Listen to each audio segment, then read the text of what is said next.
right on your nation station. We are the first for news, the first for talk, and the best in music mixers. So when you want the best and you want it first, tune in to your nation station, Radio DBS.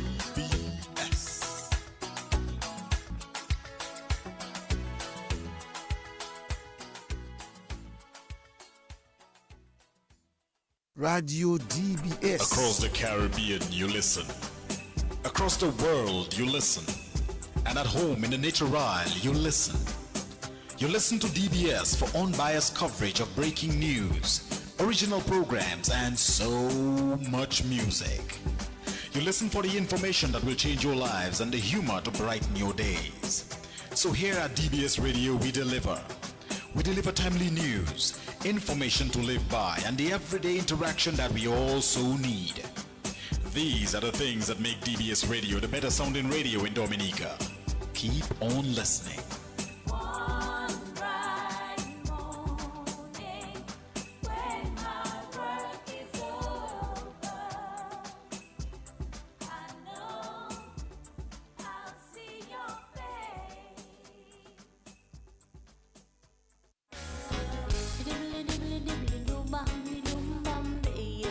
Violence is not worth it. It only puts you and your family in trouble. Stay away from violence. A message from DBS Radio and the National Cultural Council. I got to build my nation. You got to build your nation. We got to build this nation. That's why I got to build my nation. Yes, my brother Adams, good evening to you. Good evening. It's a pleasure to be here this evening. And it's a pleasure to be with you again this Sunday evening. It's a pleasure to be with you as well, Cecil. Your week, what was it like? Very interesting. I did some resting. I went across to Dudan. I traveled on the west coast. I always make a visit to the north to see what's taking place. You know, I always enjoy going out into the nature isle of the Caribbean. And when you travel from Roseau, passing through all the villages, then you get down to Portsmouth, you know, and then you head north. It's always a pleasure. And you know, driving through the west coast, you are able to have a good view of the Caribbean Sea. It is, some of us say it's below sea level, or the roads are below sea level, but at the same time, it's not so much above sea level. It's not so much above sea level. You can literally stop and go have a bath. Right. But before you go there, a few things I would like to talk about quickly. We had to catch up with the news as well. No, I was going to come to that. I was just saying. But just to catch. Yes. In terms of, I went to see the what do I call the marina. Do you know the water is in there already? In Lakou Portsmouth? Well, not. Let me say where you have in Belfast. I'm sorry, in Bellhall. Bellhall area. Yeah, Bellhall. Right, and I went there. I saw the water is already there. It's not a joke. It's not a joke. It is real. It is real. I remember 2 weeks ago I passed in the area. It was a little bit restricted, but I was given some time to view, and I was very much pleasantly surprised to see the amount of work that has already been done. A lot of work has been done. Some of the water is already there. I was amazed because I couldn't believe. So can you imagine next year at this time, Brain, that we would have had the commissioning of the cable car? We would have seen a lot of work, maybe 75% of work done on the marina, and maybe another 75% of the work in terms of the construction of the international airport, not just the runway, but other physical structures of the runway, and where Dominica would be in the Caribbean as a next destination for visitors. Very good, because, you know, these are backward and forward linkages. All we have to do is keep praying that nothing, you know, happens to us in terms of hurricanes or earthquakes, you know, whatever. We have to pray all the time. But if everything remains on track, then we should be okay. And see the concentration of movement in terms of developments. You have in the north, the Portsmouth area, the marina. We can say in the more or less southeast, if we want to say that, in Loda area, we have the Geothermal. We also have a little lower down the cable car, and on the northeast, we would have the international airport. It speaks a real serious work happening in Dominica. And not only that, when I passed through Portsmouth, I was very surprised. In fact, Barbados on the 23 was playing, Dominica's cricket Dominica team. So I was able to see that. At the same time, I noticed that the Chinese were putting up lights on the basketball court.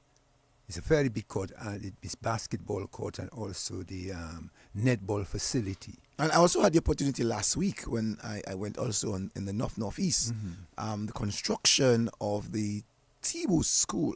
I mean, this is a huge building. It's going to be beyond just for the school, and the other one in the Kalibishi area. Okay. I'm not very far from Tibu.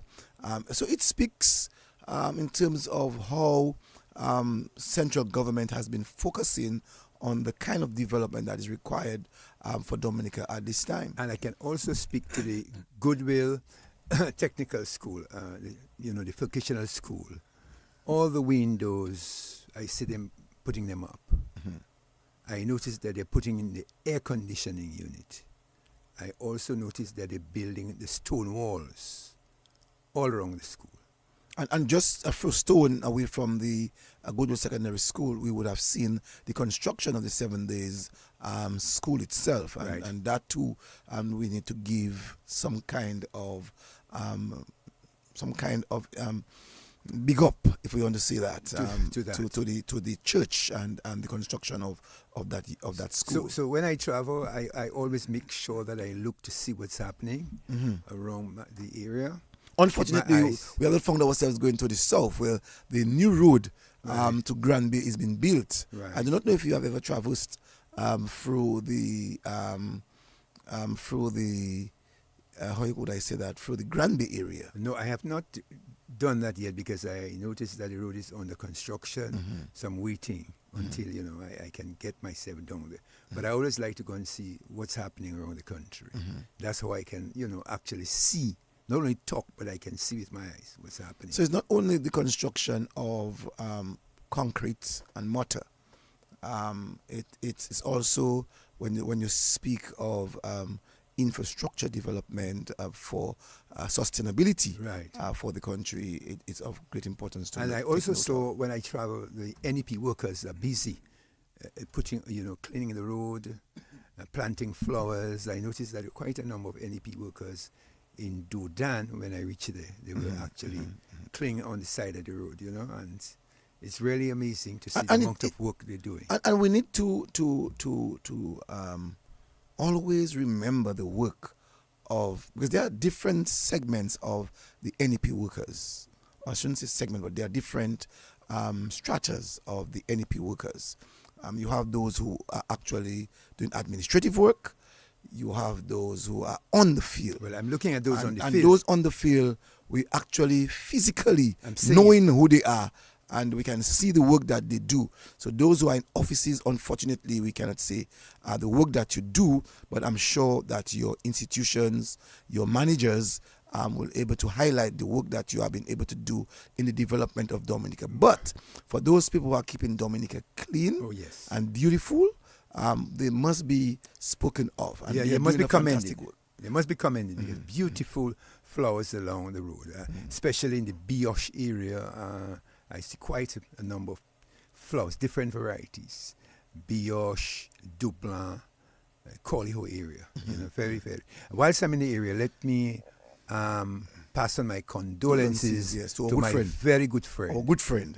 Who I went to grammar school with him. I'm talking about Matthew George. Matthew George has passed. Yeah, Matthew George has passed. Cricketer, former cricketer. Yeah, former cricketer, island player. Yes. You know, a very I good. saw him a few weeks ago, though. I don't know if it's at the reading competition in Collio, but I would have seen him a few weeks ago. And also another good friend of mine from Collio has passed. Comrade Rudets. Okay. You know, Rudets is one that's known by so many people involved in the whole development of the Collio constituency Right. for the Dominican Labour Party. Right. And Rudets passed on, I think, on Friday evening. You know, But it actually shocked me with Matthew George, you know, because I know he was a good runner. Every time when I drive up to Cochrane, I would meet him running, you know, running on the road, you know, so I was rather surprised. I know that he had a book some time ago, and I purchased that book. He's written just for several $40. books. Yeah, I remember a book that he wrote. I just can't remember the name because I have not read the book. I only purchased it because he requested of me to purchase. Well, he was but I have not yet read that book. He was an ardent publisher, you know, of the Christian faith, you know, so it was rather shocking to me, you know, because you know, I never expected that, but that's how life is. I just want to say good evening to all the folks that are on the social media refers at this time, both on YouTube and on Facebook. And you know, Matthew also was I think was a community. Where did he work? Community development. He held a position for a very long time. I think was it community ministry. development? Community I development. think it was community development. Yeah. Very committed man. Short cricketer, Very open short batsman. I think he was played for off-break Dominica. bowler. Yes, he also did a lot of spinning. A lot of spinning. Yes, so he developed. So the cricket fraternity, I know that you have lost a very good friend of. And he developed his craft at the Dominica Grammar School, where he went to, and he played for several years. I know with Lockhart Sebastian. I think he was at one time the vice captain of Dominica. So, just want to say good evening to Brenda Alexander. She says good evening, Cecil and Mr. Adams. A blessed evening to you all. She's in New York and she said that she's locked in. Good evening to Derek Mann. Good night to our Lakou fans, friends, and family. Right, Cecil, just to touch the international scene, two things I would like to highlight. You know, for instance, President Trump was in China and he met with the president of China, Jinping. All right, and it was a very interesting visit. I noticed that they went to the one of the most, what I would call, very, very, the hall of prayer for good harvest. So that's. I wonder what is good harvest is looking at. It's over 600. It's over 600 years old. Good harvest in China. It's about the fruits, the labors of the farmers of China. So I wonder if Donald Trump is looking for good harvest for his farmers in the United States of America. Well, I must tell you, bring all the top businessmen, not second grade, the best that America has, the top of the line, billionaires were with him. No, the top of the line does not. The top of the line not because they are the billionaires doesn't necessarily mean that they are the top of the line. Well, the men with the money, rather money men. Yes, money guys. Money guys. In fact, he brought one of the guys that I thought he had fallen out with, but he brought him with him as well. That's the man that does all the AI. That man there. I for the Casiban. No, man, the fellas are back and talking terms, and they were in China together. They were having lunch together, you know. And they were having their talks. I wonder what Elon Musk wants, boy. Yeah, I don't know what he wants, but he was there. Also want to say good evening to Earl Hamilton. He said that's in St. Martin.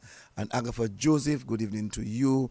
And Randy Turner, who is in Bronx, New York, good evening to you. And Sandra Sayer. She said hi. Good evening to you, Sandra. Yes. So you saw that summit. Unfortunately, this week, Brain, really truly unfortunate this week. It was such a busy week for me that I did not have the time to listen or watch any form of media information. Let me just give you. So I am out of the loop, but I can guarantee you that this week I will not be leaving my television. I will not be leaving my radio.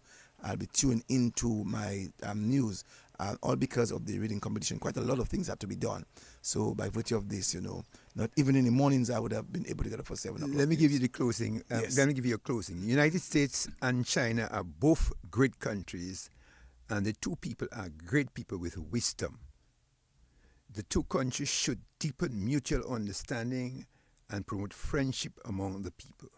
Hold on. Who is saying this? Well, this is being... Is the editor? No. Who is saying this? That was a direct quote from Wang Yi. Uh-huh. And President Trump had to say that about China. It's a great country with a great leader. I know not many people not want me to say that. Hold on. I just want the general public to have that understanding of the wording of Donald Trump. President Donald Trump, I quote. Because we know in the region, in our Caribbean region, a region of peace, that we have been lamenting on our relationship with our bilateral relationship with the People's Republic of China. And many people, some people in the United States, some people in the region are thinking that the leaders of the region who are developing that kind of relationship is moving away from that of the United States. And if Donald Trump today, I quote his words, President Xi is a great leader. Jinping is a great leader. I know many people in the United States will not want me to say that, but I'm saying that. He's my friend, and he's a great leader. I respect him greatly. It wasn't me that's saying that. It wasn't Brian or Hartly Adams saying that. It was the President of the United States, Donald Trump, saying that in his summit meeting with the President of China. yes. So you what's So happening? people have to understand the diplomacy in international politics. We as small countries, we are understanding what the international world, especially if you are involved in politics, we would understand the value of the international world in terms of their relationships. And sometimes we as small countries would like to move away from the traditional relationship that we would have had. When I say move away, I'm not stating that we are totally moving away, but we are developing new relationships from non-traditional countries. So you would see Dominica some 26 years ago only had 36 countries as their friends, having bilateral relationships with some 36 countries. Today, we have increased this by 100. So now we have 136 countries from 2024 to now. 136 countries with bilateral relationships, which meant that we have moved away from the traditional and have opened our wings. And we have made it very clear that we have this international relationship with people, but no one will tell us as to how we should have our foreign policies. Well, you see, the foreign policy is that both countries are the world's biggest economies, that United States is number one, but China is getting close. You think that the United States has the number one economy? I always believe that Europe, or the European Union and that of Asia would have had a bigger economy than that of... Europe's economy is not as big as both the United States and China. So what about the Asian? The Asian tigers, no, they're falling behind. So let us see the biggest economies now. The United States, China, and Russia. The three biggest economies now. And we cannot dispute that. The Asian tigers are not what they used to be. And Europe itself is struggling. You can see it for yourself. You can read the news and see Europe is in the decline, if I must say that. So when you talk about those big economic powers now, United States, China, and Russia. So, and you're talking about people want to make sure that they don't rock the boat, because both of them agree that they should not be in conflict, but rather they should help each other in terms of keeping the world's economy stable. So you're right. I just made a search, and it says that the United States is by far the biggest economy between the Americas and Asia, with a projected nominal GDP of approximately 42.38 trillion. It remains the largest economy in the world. That's right. And do you know what China is offering to buy? What, China? Tell us. Over 800 Boeing planes, big planes. From the United States? From the United States. I wonder why.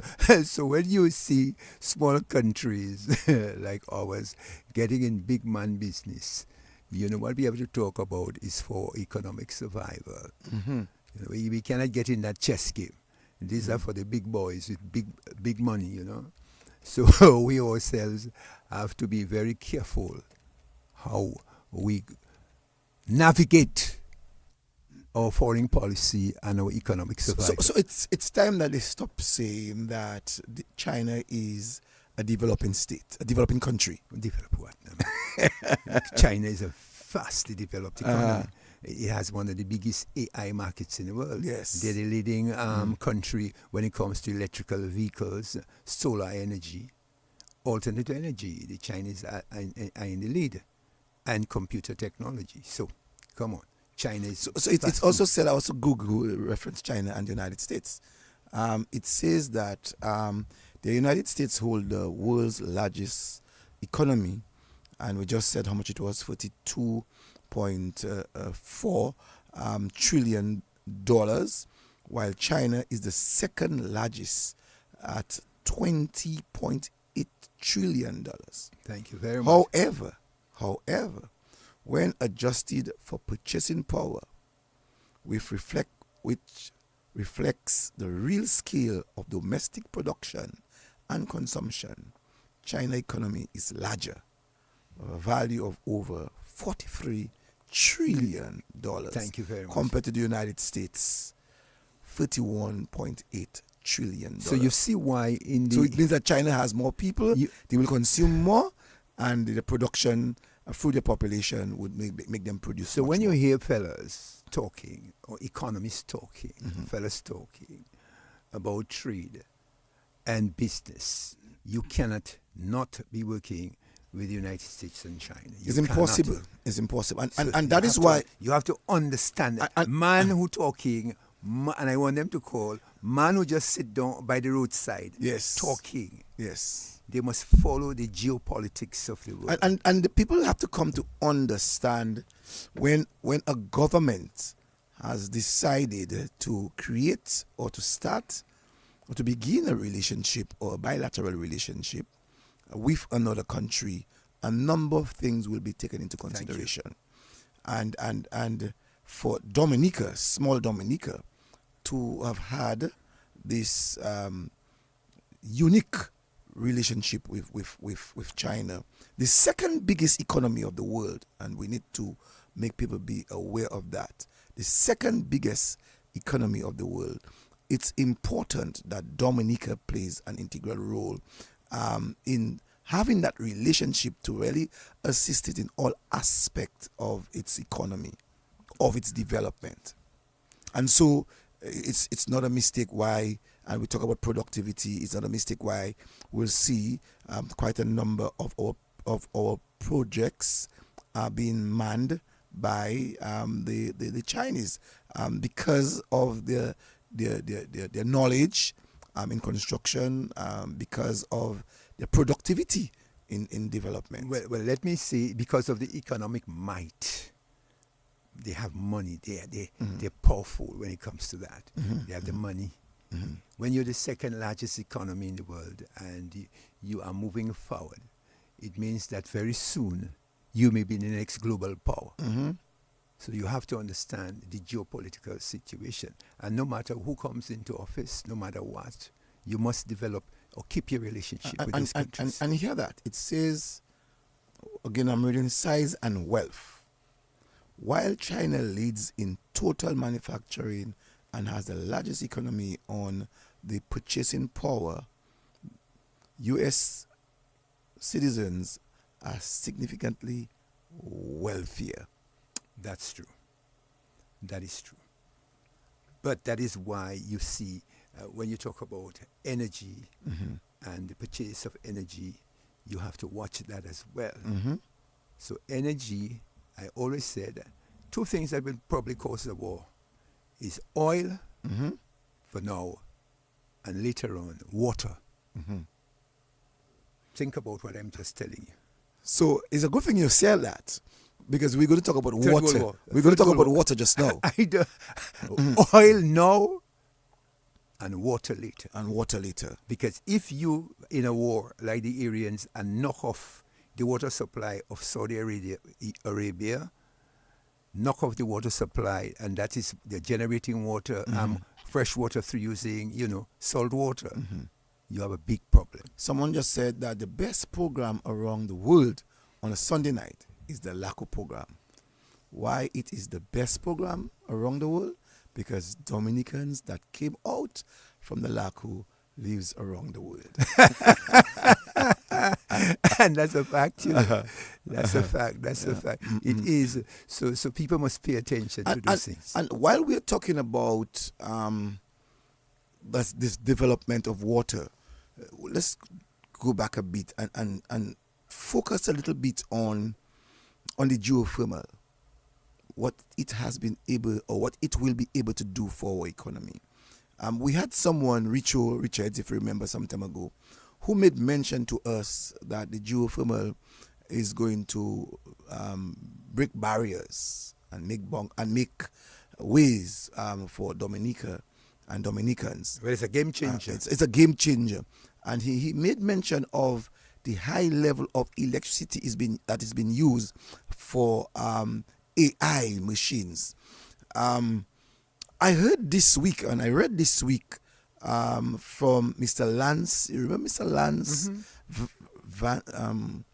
Vance LeBlanc, who complimented the geothermal, and he too is saying that it's going to be a game changer for Dominica. Again, speaking of the issue of electricity in terms of its usage in the metropolitan countries. And so I think we would have read this. I think government would have heard what our good friend Michael Richard said, and know what Mr. Vance is saying. I think it's an opportunity now that we are now almost seeing the commissioning of the geothermal, that I think we need to send negotiators, we need to send people out there to start speaking of our geothermal and to get those big companies to get into Dominica and to see how best that they can really come and invest. You don't have to beg them. The fact is that if your cost of production in terms of electricity is high, it means that factories will not come. But if your cost of electricity is at an affordable cost, then it means more industries will develop around that, because if you're using a lot of fossil fuel and the cost of fossil fuel is high, right now, you know how much I paid for a gallon of gas? I paid 17 and change. Oh, it's almost $18. Almost $18. And if that situation continues, it might go to $20. You never know. So you can see the cost of energy that drives industries. If it get high, the cost of production becomes very high. And someone just said again that even the port manager of Antigua said so about geothermal. So it means that it will be a game changer. I just think that we have to now start across the table. We have to start sitting across the table and having that kind of discussion as to what next for geothermal. It should not only about saving the light bills for our consumers in Dominica, and I use the word Dominica, but I'm asking that it now should be out there to the great big manufacturers. Elon Musk, who say that we can sit and discuss with Elon Musk. Because you have energy, Mm-hmm. You have a caller, says? Yes, someone wants to speak to us for a while now. Good evening to you, caller. You're live. Good evening, Cecil. Good evening. Good evening. Since you all started the program, has been interesting to me. Thank you. Let me say that I'm joining, what's his name? This guy, I forgot his name right now. But the program is very interesting, saying that it looks like he's saying like the opposition seems to be the eyes closed. According to what he all say there, they are not saying the direct development that is going on in the country. No, I won't say that we are saying that. No, we are not. We're not saying that. From what I'm hearing, when I listen to all Dominicans, that geothermal is definitely everybody hugging that. Everybody I know, everybody I hear talk about it. Then everybody knows it's a game changer. I don't believe anybody is against that at all. At the beginning, there were skeptics. But now that you can see the potential and the generation of the amount of megawatts, I think the skeptics are no longer there. I think that will be utilized. The guy that I'm referring to, the name just come to mind. Look at just it, man. What's his name? He has a phone name he calls himself. There's no need to call names. Let's make a point. There's no need to call names. Let's make a point. No, he don't call his name directly, you know, but the way that he calls. So I'm not saying that there's no need to. I mean, you make your point, yes. and you can substantiate your information, but you don't necessarily have to call a name. Yeah. We got the point. Yeah. All right. Thank you. Yeah. All right then. Thank you. All right. Yeah, someone was saying to me, recheck our information that 40% of the world self-made female billionaires are from China. China is producing more billionaires than per capita than any other country. That's good information. That's good information. And you can see that's the way the world is going. You know, at one time, when we look historically, Britain ruled the waves for 400 years, not 40 years, you know. Britain was a superpower for 400 years. Before Britain was, which country was before Britain? Well, before Britain, you had great powers like Greece, you had the Roman Empire, you had the Persian Empire, you had the Ottoman Empire, and you had the British Empire. But the British Empire lasted for 400, and even before that. It's important to make that note in terms of the great empires, because a generation of today are only knowing of the United States and now China. But we know, as you rightly said, Persia, Greece, you know, all of these countries were great world powers who themselves invaded many countries and claim many lands. Give them that authority to be a world power. And do you know how you become a great power? Well, one thing happens, and you go historically and research it. What makes you a great power is your military. If you have a strong military, you have for instance, Britain had the ships. So they could dominate other powers. The United States have the Air Force, and they have the armies. So when you have a massive army, like France, under Napoleon, you have a big army, can fight. Then you dominate other countries. You can blockade them. You can put your ships around them and block them. No commerce can come out of there unless you open up. So you're very right, Brain. So yes, world powers, or we can call them superpowers. they will dominate the global stage through the combination of a number of things. Yes. As you said, the mighty or the overwhelming military might. You know, that is one massive economic wealth. So that's what gives China that added advantage on a number of other countries. Technological advantage, innovation. That is again where China is, and also cultural influences. The United States and China, they're doing well in terms of their cultural influences. to the rest of the world. When you talk about economic development, when you talk about economic transformation and influence of the world, the United States. So a lot of people tend to adopt that of the United States in terms of its cultural and economic wealth. And not only that, her dollar, her petrodollar. Well, yes. Her petrodollar. Well, no, it's been challenged. Well, that, no, you have the BRICS. You have the BRICS now who are actually challenging it, and that is a lot of people may not understand. The cause of wars, many wars, is because of the U.S. dollar. The dollar. The U.S. dollar has been used for trading yeah. in most countries. I using the word now most because we know that Russia, Brazil, India, these countries are actually now using currencies outside of the United States, dollar, to trade. Yes, and that is sending temperatures very high up in Washington. So when people think that the war in Iran is only about that of Israel and Benjamin, it's beyond that, because the dollar that has been used for trading of oil in Iran is now been the Russian dollar. Well, some of them say, pay me in Chinese money. Sorry, I say in the Chinese dollar, I meant to say. The Chinese dollar. Pay me in Chinese, so you go wrong the Bank of America. So that is sending very high pressures up around United States and the billionaires.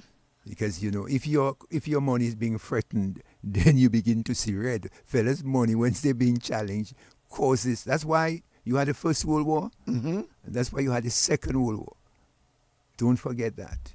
It was all because of economics. And I wonder, because I remember when we started the whole Petro-Caribbean program, that we would use the US dollar for trading. But the U.S. had a problem, a concern, I don't say a problem, but a concern of our relationship with Venezuela. But we have since then seen from the 3rd of January what has happened when they actually went to the bedroom of the president of Venezuela. The temperature rose, and it's, for me, it's still I'm not tempered. Well, for me, watching the world affairs with the new president, or what you call interim president, there seems to be a relationship with the United States and Venezuela in terms of oil. They seem to be, because the lady also traveled to Barbados. Recently, about 2 weeks ago, 2-3 weeks ago, she was in Barbados. She was in Barbados. And I question that visit. We all know, but it's all about money, economics. Well, what do you mean when you say economics? What do you say? The oil. No. What do you mean when you say it's all about economics with her visit to Barbados? Well, I think what she wants to do is to develop that relationship with Barbados Prime Minister, because the Barbados Prime Minister is radical. She's speaking. No, she's a radical thinker. I want us to say that. Radical thinker. No, not a radical. She's a radical. Well, for me, thinker. she's a radical. She's a radical thinker. I heard her in one of the forums in Spain. What she was saying, I also heard at the United Nations. She's a radical. Radical thinker. Well, she has not done things radically. Well, I am. Let's go to telephone. Good evening. Good evening. Good evening to you, caller. Good evening. Thank you for taking my call. Thank you for calling. Mr. Joseph, good discussion. And I'm very concerned with what's going around the world globally. And then when you think it onto the Caribbean, or the region, it's one of the problems I always have with Caribbean government when they're in opposition, or political parties when they're in opposition and they make a transformation in the government. And unfortunately, a lot of times, it's not as easy as a lot of them think. And we can look at other examples from the region. I think in the Caribbean, one of the things that's really lacking is that united force of islands coming together to stand firm, whether it's the U.S., China, Russia, whichever country that they may be, to stand on policies that will benefit the Caribbean people the best. You have situations where different parts of the Caribbean like to throw other islands under the bus when certain circumstances happen with power deal with other countries, and we sometimes are afraid to stand firm with our brothers and sisters in the region. One of my big concerns is what will happen in Cuba. I've been in Cuba myself several times. I understand the system. But we need to understand that despite our relationship with the U.S. or other countries, we should not allow countries to bully our brothers and sisters nation. And these are, like, I listen, and a lot of people asking me, you should get involved with government and all that. But I don't know if people want me to get in government, Mr. Joseph, because I'll be a different kind of leader, because I believe people have to stand firm for what is right. And even if you know this country is more powerful than you, you also have to go to the table to negotiate to understand what's happening. Look at what happened, like in the Venezuela situation, right? A lot of the gas and oil we get from Venezuela, right? How many of us on those islands, whether we like the Maduro government or not, to think that it is right for one to just come out and seat the president, and some of us act as leaders, so-called friends. I don't think any of the countries of the region, maybe besides Trinidad, was in agreement to that invasion. Well, I call it I call it extraction. It was not really an invasion; it was an extraction. Extraction to remove. Yeah, because the government did not fall. One is too many. One is too many, and this is my point. And sometimes we go to this conference, or leaders go to these conferences. They talk tough, and after that, what happens? So that's one thing what you guys talk about. The second thing I want to go back to is the geothermal plant, right? I maybe have too much information. I have great friends that work at the plant in Bouillon, Guadeloupe, one of the technicians and all of that. I really have a question. I tried to call them when talking to this, and I was able to get on. My question is that I'm well aware that when they look at the geothermal plant, the best option, the most viable option, was Soufriere. The volcanoes there, you have two volcanoes. They like the idea that the way it's located is not really in harmony. They think it will be less expensive. I was also informed that the nice thing about Soufriere, why it's more valuable, in addition to that, it will be easier to add like wind energy or sun, solar, and adjacent to it. My question is, how did they end up with the decision in Loda for the geothermal plant? What was the cost? I just want to know, because I know a lot about these things, and I never get the right information.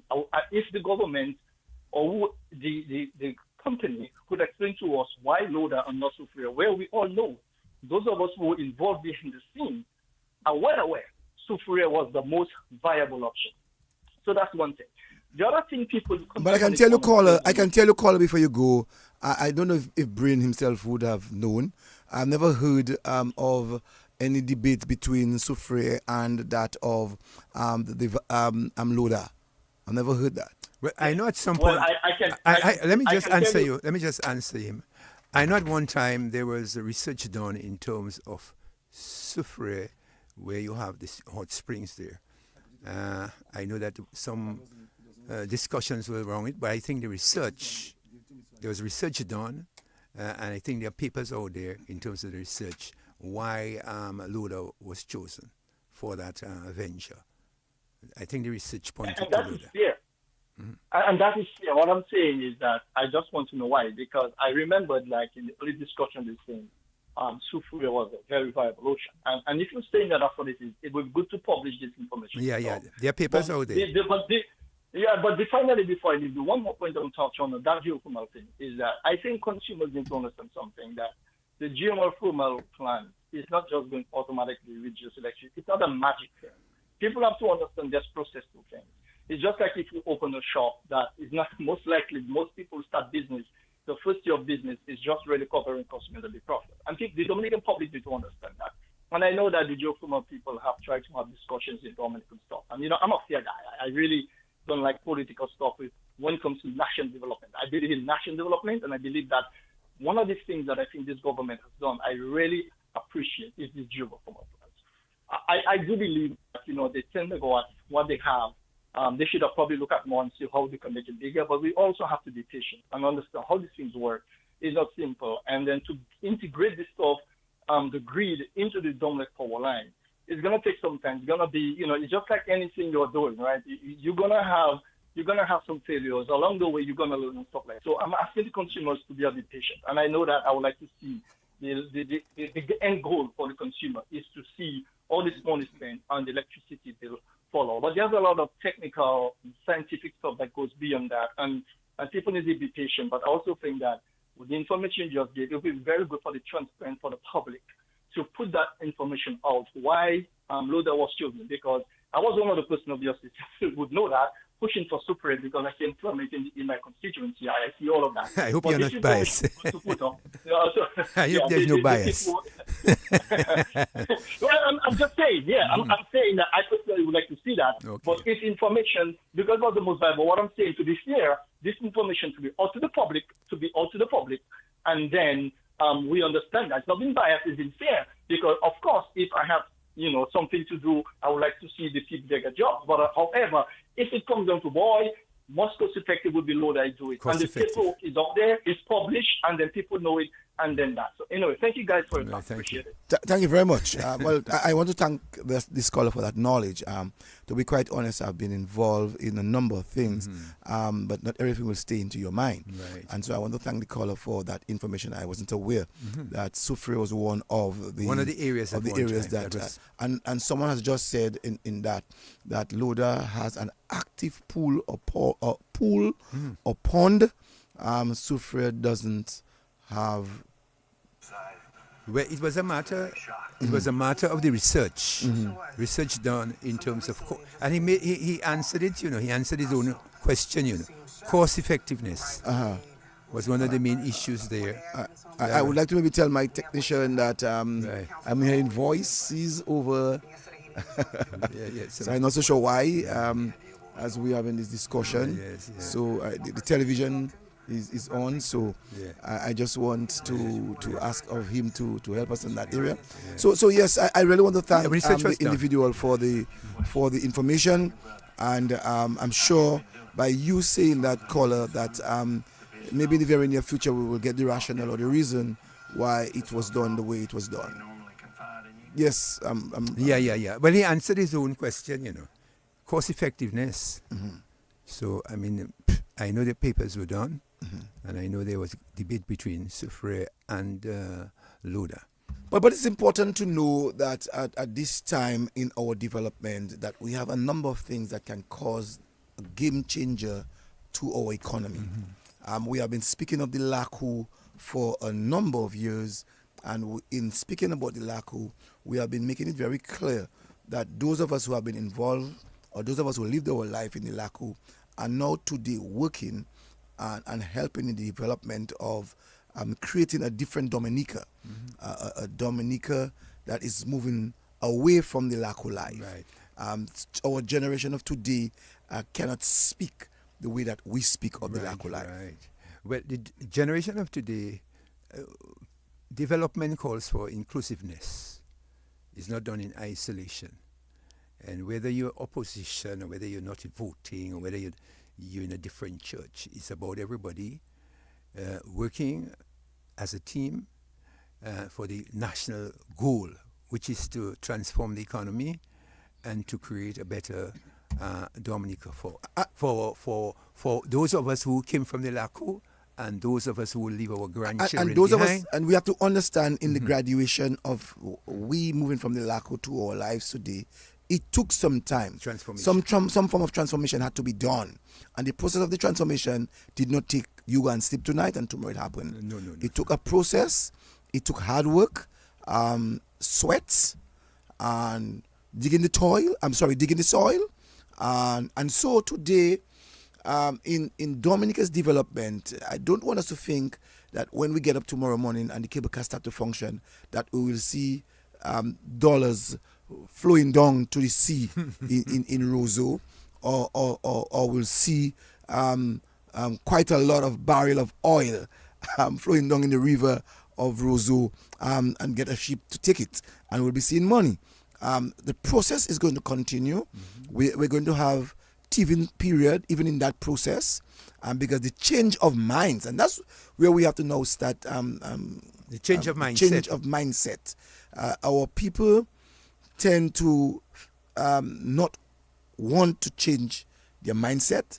Yes, they want some level of development, but they still want to live life the same way it is. So people still want to come to work at a particular time, not give productivity and get increase in salaries. But I always say that one of the greatest robbers, or for want of a better word, when you are stealing time. What do I mean by that? You need to be on time. You're getting a salary, you either like the job or you don't like it. If you don't like the job, get out. If you're in the job, you've got to give time. Because at the end of the day, you want your money. So because if you don't get it on time, you complain. So give the time. So it must be said that central government, the government, will place the necessary environment. And this is an environment that they have created for us to generate more revenue. So we now have to start to think, what do we now have to do for the international airport? Do we still find ourselves having 500 rooms? Who do we get to increase in the rooms of our 500? Do we get to the banks? Do we depend on central government to give us the room space? Do we, from our own wealth that we have created, start to build and to develop and to place ourselves in such a way that we can generate? Do we tell ourselves that the international airport has been built and we want to stay in Roseau and to see the success of the international airport and not doing the hard work? So we have to now create agencies. We have to now create tour guides. We have to now have more vehicles that are involved in the service sector. We have to understand when people get into our country, how do we treat them so that they can return. It's not about planes coming in field. So a plane can come in with 300 passengers, but if they do not have a very good experience, you could find that 90% of that visitor would not want to visit. So while we think and speak politics, it's an opportune time in that juncture, in that development space of Dominica, that we have to now take charge of our country. And how do we get ready? I hear some people talking about readiness in the Lakou, but you have to change your attitude. It's a behavioral, your psychology, your attitude. And what do I mean by that? Many times our people go overseas and they get to work on time. They may not do one job, and they can hear me. They're listening to me in the United States and England, all over the world. Some of us, when we travel overseas, we have to get to work on time. You're clocking on time. So your attitude to work changes when you go to the metropolis, because you have to be able to keep your job. You cannot just come when you want or how you want, or take time off saying you're sick whilst you're there by the river. But let's even take it locally. Let's take it locally. Living in the Lakou, and I'm going to go back. Let's say way back in the 70s. Lived in the Lakou, in the long houses, no toilet, no running water, just one bedroom. You are given an opportunity to live, let's say, Bath Estate. You have now running water. You now have toilets, and you're given a 2-bedroom house. Your whole demeanor, your whole pride will begin to change. It begins changing immediately. So you will go to a business place. Instead of having your children sleeping on the floor now, you go to a business place and you get a bunk bed. You have 6 children. You have 2 rooms. You now establish buying bunk beds, and you're now starting to work now to do an extension to have your children comfortable. You may say at the time that you may not have the money to purchase or to do an extension. You may take a part of the large drawing room that you have and cut it in 2 to allow your child to have access, sleeping space. Yeah. So we have to now start right now. Let us not wait when we see the first plane, the first 747, 747. 747, Boeing 747. Yeah. Let us not wait for that. Start to prepare. Let us now start preparing. So I want to call names, community names. So Marigot, Wesley, Londonderry. Let us now begin to put conventional rooms or conventions where people don't have to really necessarily come to Roseau to have a conference. Or you and the little room, A and B. A and B. A and You B. can now start to produce, now start to build your A and B. Preparation for the international airport. Because soon from now, you remember to get to Roseau was an hour and a half, 2 hours. Now to get to your community is 45 minutes. It can be shorter. So I am saying to you that while Roseau might be the capital, Portsmouth might be a town. Who knows? Marigot can become a town itself. Remember we said that here. Marigot can become a town. But I heard, whilst talking about Marigot and staying in the Lakou, I heard it's going to be transformed as a port or something like that. Yes, I heard that too. That it will have people will be able to depart from and leave. As a matter of fact, we heard the Minister of Security making mention when Ian Pina had passed on that they had conversation prior to his passing on to have a continuation of a discussion for ports in the Marigot area. Yeah. We know that when Lauren Bannis was in government herself, she had that inclination to see how Cassibros itself could have a port. So we have to now take that advantage that we have above all in reference to the service sector, because we'll be having modernized equipment that will help in the development of the service sector, while other countries may have to implement, but we would be able to have not an implementation, but we would have, as we're building, to create that expectation. Well, Cecil, very interesting. I know it took quite a while just moving around in terms of the world events and what we see happening. But talking about water, since that it was raised, and I know many, and you talk about bathing in the rivers. And I know, for instance, I was looking at the Queen's River, which we call the Roseau River. You know what I noticed? Let me tell you. I was in Labad 2 days back on the river bank.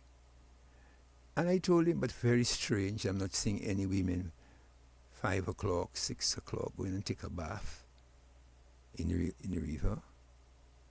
I'm not seeing any women washing their clothes in the river. When I used to go to the school, when I'm going to the ministry, I pass on the river bank, I pass on the bridge. There are many now. I'm not seeing them bathing or washing clothes there, because I know that was the norm when I was a boy growing up in River Street. And when I went to Portersville to live, I must tell you, I'm not seeing them. I don't know whether you see them washing in that waterway anymore. You see, this is the graduation of the Lakou. And our children hearing this today would say, I mean, Mommy, Grandma was actually washing in the river? Grandma was actually bathing in the river in that open space? Yes, it did happen. So the river played an integral role in our social upbringing, in its true sense. So we found ourselves, our parents found themselves going to the river, washing clothes. And I think getting to the river and washing clothes for me was an art, was a skill. Because people talking about chocho clothes, these people were not chochoing clothes, they were actually washing clothes. Beating the clothes on the stone, watching the height of the river to determine whether they should leave and start to gather clothes and to leave. All of these things coming together, thinking of it, was an art. We find that during set period or periods in the year that our parents would bring us to the riverside to give us a serious bath. We had several types of baths. One where they would take a stone and rub your entire body, your back, your stomach, your hand, your feet. You know, they had to do that. And they had to take a particular stone, not any stone. You know, and they said, they would be saying to you, I'll use the colloquial word, they would say to you, look at Tiwe Kwasla, so, you know, the dirt that is on you, they were removing that on you. And yes, you would feel that tingling feeling, but it was removing the kwas. And you know, you would dance yourself around because you were feeling you feel that box of that rubbing of that stone. But at the end of the day, your preparation for school was done in such a way using the river. Let's go to the phone quickly. Good evening to you, caller. Good evening to you, caller. Good evening, Fireman Touch. Good evening to Brother Brill and good evening to Cecil Joseph. You ever took You ever took your bath in the Rosa River now? You ever bathe in the Rosa River, boy? But Marigot was doing it. Wesley was doing it. But when you never could drive. Boy, I used to pass by your father. I used to pass by your father, Kwapo. You never take car ride. Nigel Bush way, if you're bored. You never do that, yes? Yes. You don't know about that. You don't know about that. Kuwilam. Behave yourself. That Kuwilam is in the sea. Kuwilam, that's it. Kuwilam is in the sea. You should do that, Brent? Yeah, by the mouth of the river. Yeah, with a board. Thank you. The bowler is our hobby boy. Get it straight. But now, really and truly now, Mr. Joseph and Mr. Brent. Forget all these political people or forget all these whosoever already. Let's get it right. I don't have sense a little bit, right? My Lord, for how long you born and within that country they call Dominica? It's that Dominica. It's that good. That's why I think what is important and what's strong and powerful. I don't know that when they trust me. I call it Rivernica. You know what I'm saying? Because I don't think of Dominica and Rivernica. It's Rivernica. Rivernica is a brand. When you say Rivernica, I want to know what you know what I mean? And then I have them trembling. When you're Dominica, I will have the energy same. But anyhow, but now watch us in all time. You don't find where to fight to forget the political party. Let's get it real. But you don't find Mr. Joseph. Compared to where we was yesterday and where we today. You don't find me in a great position compared to where we was yesterday. Let's get it real. Forget politics and everything. You're not talking the real world, the real life. Certain things we have in our country that I know we never have for 100 years. Huh? Yeah. Let's get it real. I agree with you. We have made tremendous strides. I mean, let's get real. In front of politics and things. Yeah, we was yesterday and we be today. But in terms of something, everyone, I travel in all also in St. Martin, right? Before I leave St. Martin, I buy a gas, $21 US dollars, right? Right now, I just buy gas today, Sunday, my gas finish, right? I just rode in the same with the gas finish. You know what I'm saying? Because my daughter, them, blah, blah, blah. I buy the gas $25, you know, today there. You right, you know? US. I pay 25 US for the same gas, from $21 the other day there to $25 right now there. You know what I'm saying? So which means the same problem it have in St. Martin, it have the same problem all over the Caribbean. Right? It have the same problem all over the Caribbean. Now, that's where I don't know if it's too much GC or O-level a lot of people have, all the malice and bad mind. But now look at Chinese every day, left, right, and center. All of them in the world today, Rasta. All that educated people, all them calling talking the garbage. Cursing China left, right. All of them in the world today, bro. It's just what in the world today. Yes. Huh? Trump was in China. Trump in China. The highest country, the greatest country, the greatest everything was going about to China for 2 days. And you see what they added them? See what they added them in China. The same place your world boss walk and the same red capital Donald Trump passed. World boss passed there before him. Watch it. One man talking the garbage. But now we have a great international leader in our country, boy. And it's, as we say earlier on, my Lord, right now is we have to change our mindset, prepare ourselves, respect ourselves, get ourselves. We want to have no cocaine, no gun, no malice. Everybody here knows love our country. Everyone wants to come to River Nickel. You know that? You know, so everyone I speak to right now, I don't know what you think and say, but everyone love our country. So it's how we carry ourselves and respect ourselves. We have a great country, people want our country. Right? So, you know, it's like to say now, look at China every day. And look at the great America African bow to China, Uncle Trump African bow to China. But what you see for yourself? You see for yourself? Watch it well. So who is all talking about China? But what was the best thing to know what I did? Just link up with the Chinese people. And I always tell black people, look at all this and say, no. If you pick up the attitude of China, stop complaining, be more creative, be more active, be more positive and all that. Or you could never suffer, you know. In Dominica, in Rivernica, we have our own energy, you know. Because everybody think that politicians have to do everything for us and give us everything. But me myself telling you, Rasta man, where I was yesterday, I support my political party, and what they mean to me right now, I was talking to my business and my shop. But really and truly, a lot of people are cursing that same government in all different ways and forms. And there was a lot of Labour families that do well, support the party, and I tell you, support more than the people that cursing the party for them. And these ones were nothing good. You know what I'm saying? Let's get it real. You see what I'm saying? We have a great country, but there are some people in the country, they're wicked, they're bad mind, they're malicious. And them have the country back like that. Number one, if I say CBI. CBI, no Caribbean person do have no CBI. No Caribbean person has CBI. CBI money, as I say in my term, is the slave master's children that bring up the money for us. So no man, no woman, they're supposed to tell me no matter what. You see what I'm saying? You see what comes out fighting the program, what happened today? Or look at all the news well. What happened in St. Vincent today? They're not going after the CBI. You hear me? Yes, we're listening. They're not going after the CBI in St. Vincent. Right Yes, now, the yes, they government do. will say they want to go and link up the CBI. Yes or no? Yes. St. Lucia So when also you has go in it. because Antigua has it. thank you. No, we know they had it already, but St. Vincent, well, guns, what they're talking about like garbage. He don't want it. Look at what happened. The government that changed. Right? They're going to hug it because they know the benefit of the CBI. We are with full of in our country. We're doing so great for us. Some wicked bad mind people already benefit from it. You're telling me because of politics, or you're trying all your best to try to destroy the program and play and talking garbage, but not get all this straight. This is the slave masters throwing money that they're not all the money.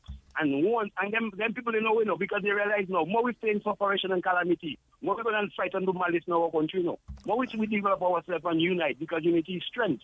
More we unite our family and do positive things and do real things in our country. For everyone to come, like our international airport coming, they're going to talk again. Right now they're going to come and see.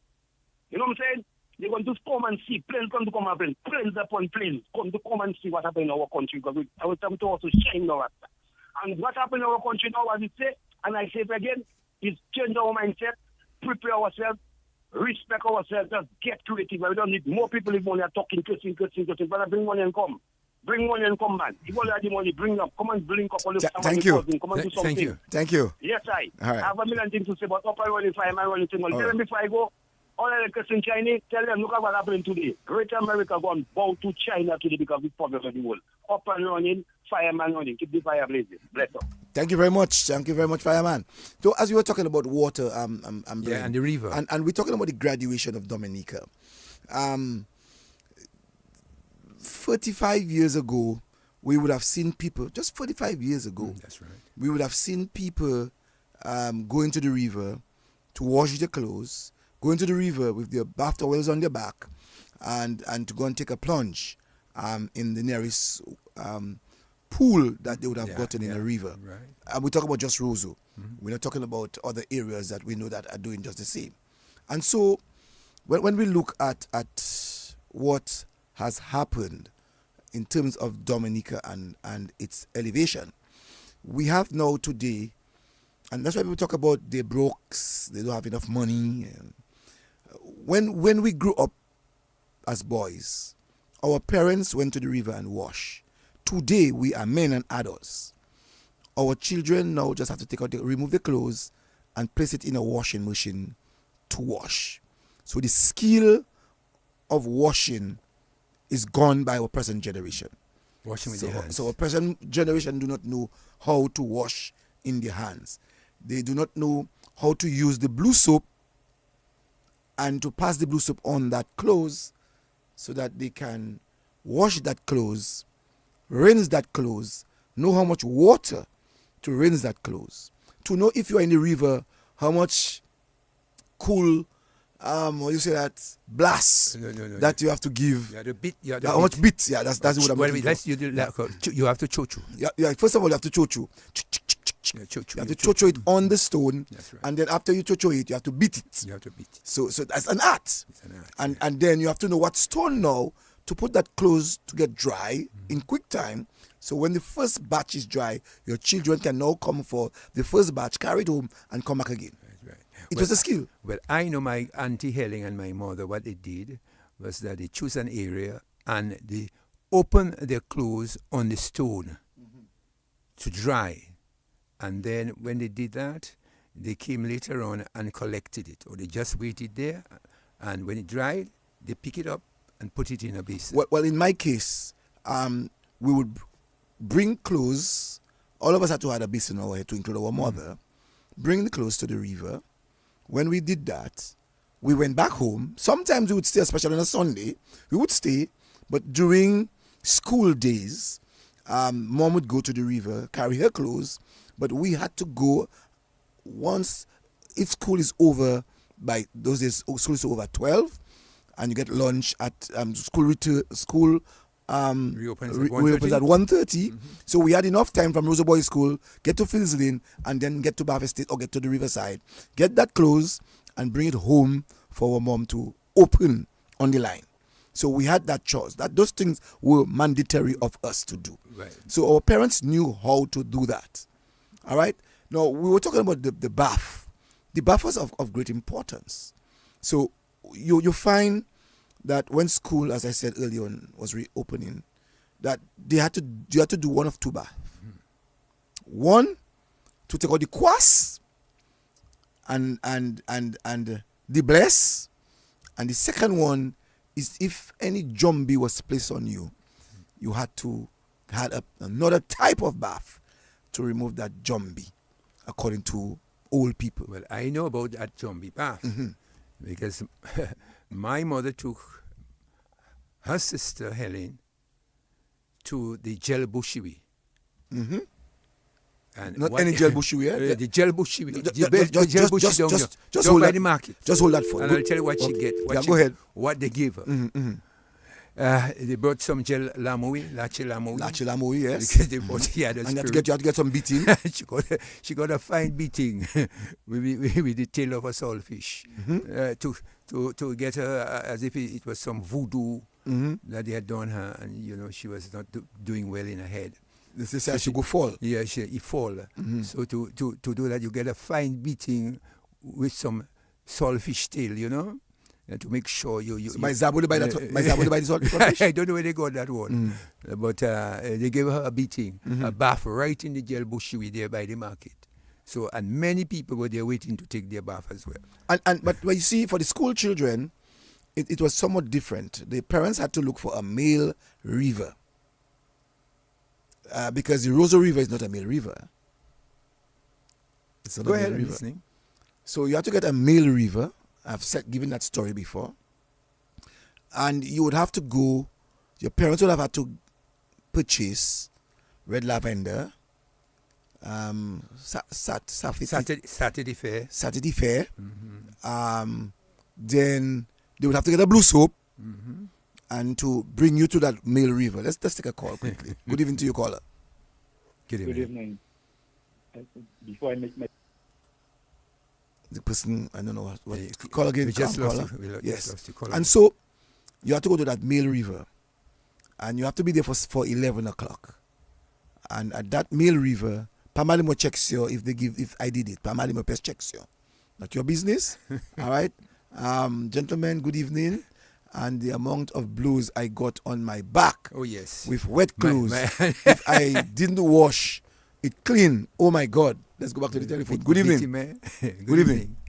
I don't know how I'm going to get caught up. As I was saying, before I make my point, let me just say, Live Canawi is the male river. you get. My brother, I don't want you to say that name. You get licks there. I know that. My brother, I don't want you to say that name, but yes, Live Canawi is one. You get licks. Yes, Live Canawi is. For persons who may not know, it's the south of Roseau. That's the bridge by. That's the bridge by an hotel. By the Cecil Hotel. Cecil Hotel there. Yeah, by Lotto. By the Lotto. Yeah, by the Haitian who has this he does the air conditioning. Air conditioning, yes, that's correct. Yes, that's it. Go ahead, caller. Sorry about that. Yeah, and when we go like today Sunday, my mother and the family would go to the Bath Estate River with our basin of clothes on our head. We'd wash the clothes. Yes, as you said, at the time it was blue soap. Wash the clothes and beat the clothes and, as you say, chew it. And after you scrub it, you wash it, you put it to dry on the stone. Yes, right. And whilst it's drying, yet still you send a little water on it. I can't remember. Sprinkle it. Sprinkle it. Who's in it? Exactly what was the reason for Who's that. But Yeah. No, because sometimes it was drying too fast. Fast, yeah, you woozy. Yeah. And once we finished washing the clothes, whilst the baby would catch some VO, wiggle, crayfish and this thing there to make a jot. Sometimes we even making jot right on the river itself. Yeah. Yeah. Very true, very true. So thanks, man. Thanks, man. Yeah, man. Yeah.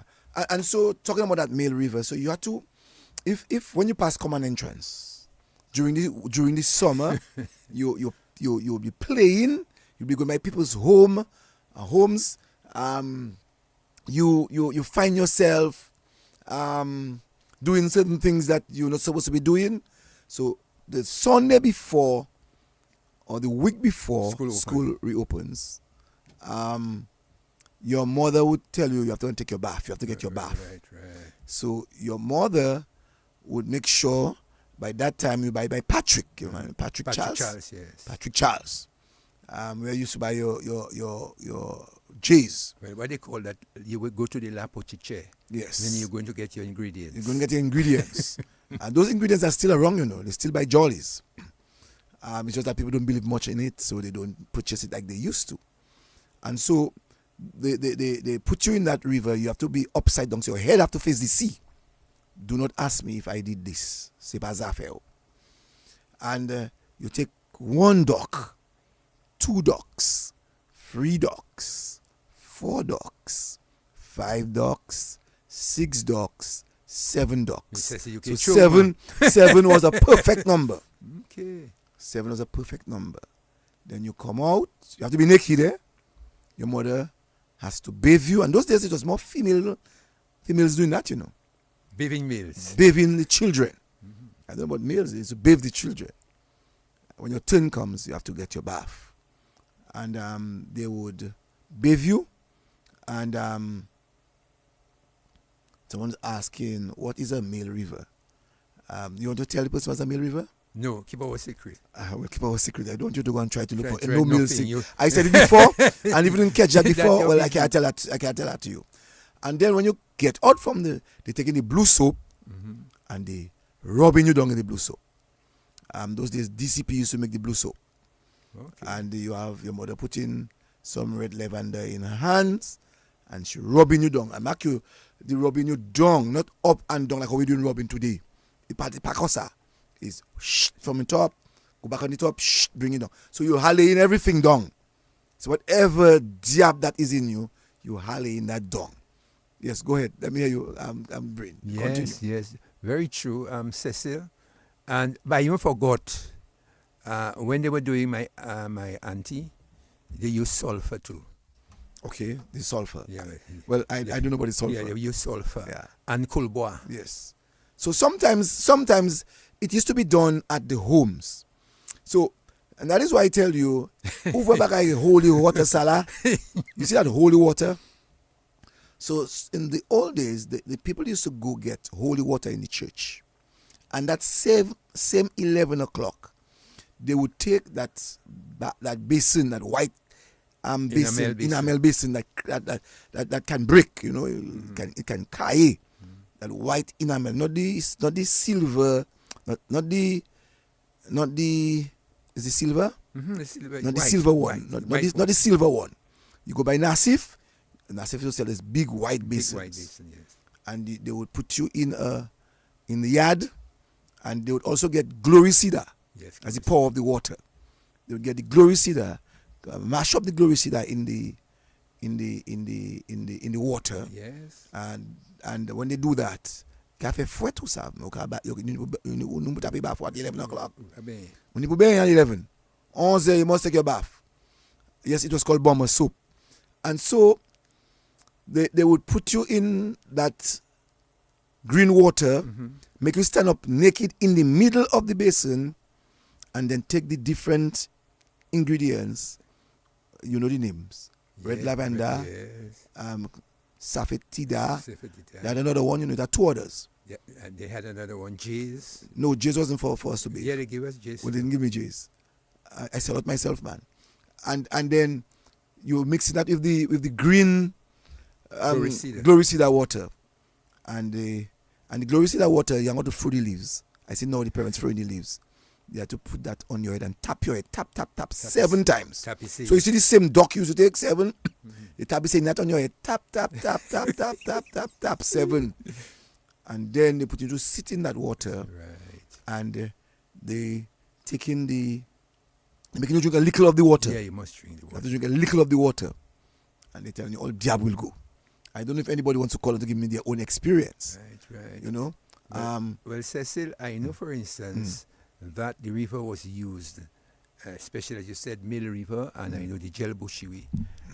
Where in Vegas all you did it? Well, there was a place in Opak. There's a place in Opak. There's a place. You see where Libla lived? They say don't buy Libla. Yes, area. the Opak River. Sogo told me that's where he took his bath. The Opak. That place have a lot of water as a boy growing up. Yeah, by Libla in the area. Especially when the rain, it is so overflow its bank. So that river was well, a huge river, a long river. That is a male river. Yeah, it was coming from one That's source. That's why I remember. He told me it coming from one source, going straight down to the sea. It wasn't even no distributary nowhere else. And the person asking what is a male river would have got the answer for what I just said. So it going from the mountain straight to the river, straight to the sea. And the good thing about the Vickers Opak River was you could do that right up in the Opak area. Most persons wouldn't go down by Libla area. They're so high. You can't stay away. Especially people from Tobino and Coton. More people from Coton. And they can take me to court if they want, but I know that's the truth. They go in and take their bath. Right. Too. So the water played an integral role in our growing up. Also too, the water, if you want your neighbor to get mad, there was a lady I can remember that we call Helen. She's now dead. Helen Toussaint from Cassie Bruce. She was living upstairs of us where Pancho is living. And so she lived upstairs, but she had a step to go down and had a little kitchen. But the kitchen had a gutter passing through to go by my Diana Doctrove. Diana who had Trinity Doctrove. And then get into the gutter on Upper Lane by Bully and get into the gutter on Cock Street. And so if my mother wanted Helen to get vexed, all right, my mother from Vickers, Helen from Cassie Bruce, so in their head. Obia. So my mother wants Helen to get vexed. My mother would throw water. My mother used to always clean her yard with water. So we go by the road, by on Cock Street, get water there, and have to make several trips and dash that yard. Now the last trip, we used to put a little J's in that. Let's take a call. Good evening to you, caller. Good evening, caller. Good night to Cecil and good night, Brain. Good evening to you. It's a pleasure hearing you. I'm hearing you talking about the Mill River. Mill River. You know what is a Mill River? Yes, sir, I know a Mill River. You have one in Vickers. Okay. You used to have one in Vickers. You have more than one in Vickers. Oh, there's more than one in Vickers. Where are they? Okay, the Baltazar River is a mill river because it's one river coming straight from the mountain to the sea. Opak is not a mill river because Opak have one branch coming from Lavidus. Lavidus is way on the other side. I think it was coming straight from the mountain. No, Opak River coming from Lavidus and Kako. Okay. So well, I grew up knowing that was a mill river. And both of them joining just above Libla. Okay. Above the Colbert. So that is not a mill river. Okay. The Baltazar River is a mill river. The Ruyad River is a mill river. The Dimitri River in Pendle is a mill river. The Boanef River is a mill river. So we have 4 mill rivers in our area. Wow.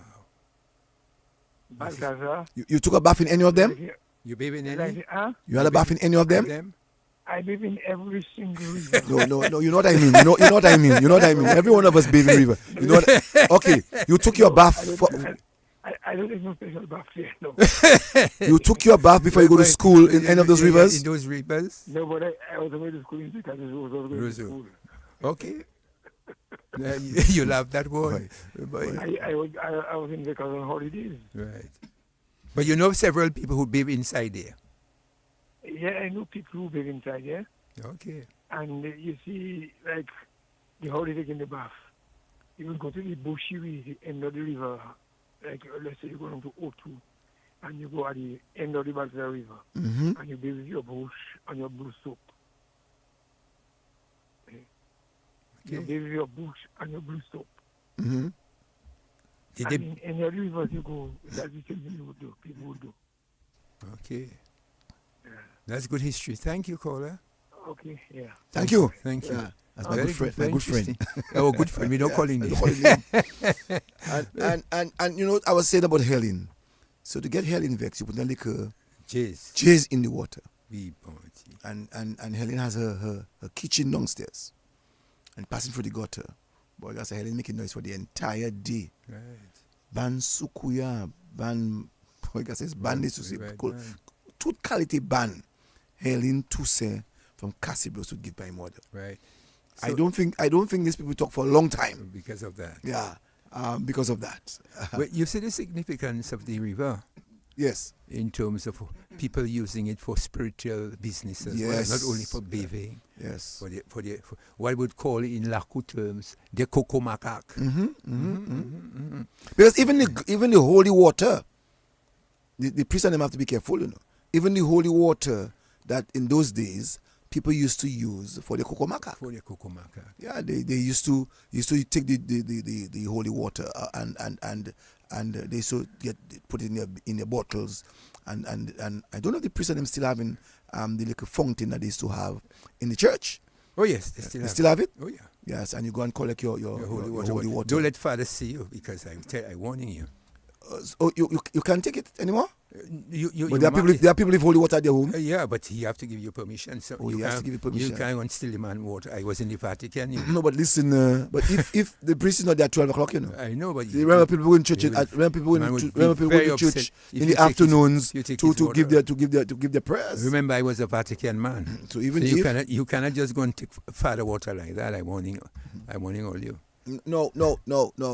So you find that the water was used for a lot of healing, but also to use for a lot of suspicious things. Cocoa macaque. All right. And so in the yard, in your yard that you would reside, they would have several people living in a yard. Yeah.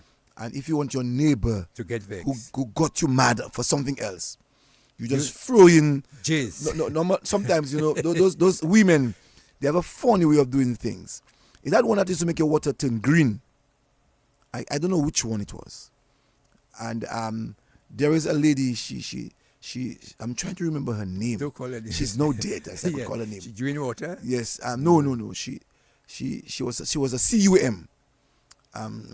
She has a daughter which is still alive by the name of Naomi. I'm trying to remember that lady's name. Maaga Fife was her name. I think I might be wrong. And you know, you take that enamel, no, that is not enamel, that silver basin, that aluminum basin, that you put a little water and that green. It was with the thing we used to call a bathtub, man. Bathtub. The bathtub, the silver one. Yes, man. and you find that, because all of us using the yard. All of us are using the yard. One big gate, and all of us have to use that yard. So when that water is thrown in the yard, you see people tiptoe. See people try to go on the right side of the house to get into their houses. Use a kite, man. Boy, I tell you, Cecil, boy, all you have to work in. So you mean the green paint along the edge of green paint, green paint, and as they're doing that, they barbier, you know. And Judith, and Judith over from Sarah Hodvika Sarah. Green paint. Mal Selma you cafe, you know. Boy, look at green water you threw there. Just get them mad. And they start voltage. But the whole week you vex. The whole week them people vex. But you know what? In return, they used to use jizz. Jizz, yes. And jizz had a particular smell. Yeah, boy. Look, somebody trying your best. And your mother upset now. She getting her turn. Look, one may be calling you. Good evening to you, caller. Good evening, caller. Good evening, Brother Joseph. Fireman, I give me that once so long. I like to bond the fire, but once so long. I will ask you a question, Mr. Joseph. When you talking, you do all this thing here, right? Let's get it real. I know you want to know, Mr. Joseph. I will fireman that there, you know. Yes, I know. You play as if you want to talk as if someone come and tell you something. I never said. Did I ever say that? I never said all that. All of them already. Don't lie there. Because I tell you personally, it have all the ways you can do that. You can do something like to use petrol, oil, and whatever. Well, you that now. So what happened now yesterday, Cecil now? All the women used to come and visit the river and they have almost long petticoat, almost long dress and all kind of things, right? Yes. What's happening today now? So what happened now? For me, of me, I love my country. That is a great way. I love the excitement today. But anyhow, Mr. Joseph now, right? You saw them thing already, just tell the people them straight up to do it. And before I go. You want to know my business, that's what your problem. Before I go, Mr. Joseph, what you talking about that? So right now, Mr. Joseph, you buy your clothes for how much money? You know, wash all your clothes in washing machine? Yes. Boy, you have a serious problem, man. But you see me, I can never take my money and buy Lakou or whatsoever clothes, how much 100 and put in bush. You crazy? But now, put this present time, me, fireman, taking my, I can tell you, taking my clothes, I was taking my hand duster. If you want clothes to last you, wash your clothes with your hand. Hard clothes, machine, no problem with that. But not trust me. Destroy your clothes. Up and running. Thank you. Fireman, Thank you for that, fireman. It was making no good things. I make remember things. I know it's do things. Boy. We took only fireman to ask me that question. Right. And you know, so you find that when my mother came, she too would quarrel, and she too would get vexed, because the neighbor now doing her own. Now we used to have another neighbor, before Stephen lived in our area.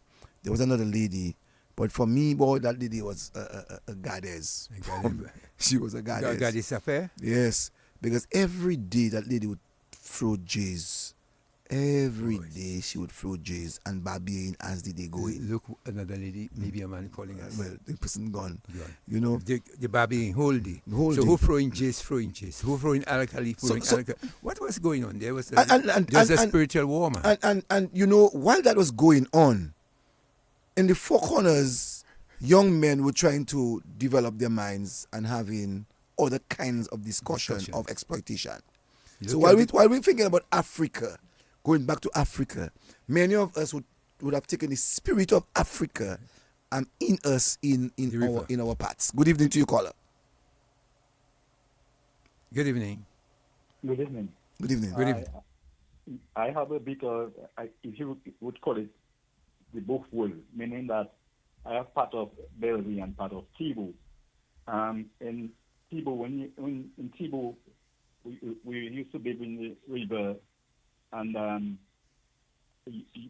while bathing, we would catch Vio, Wigo, crayfish, and so on, come up and make our mess.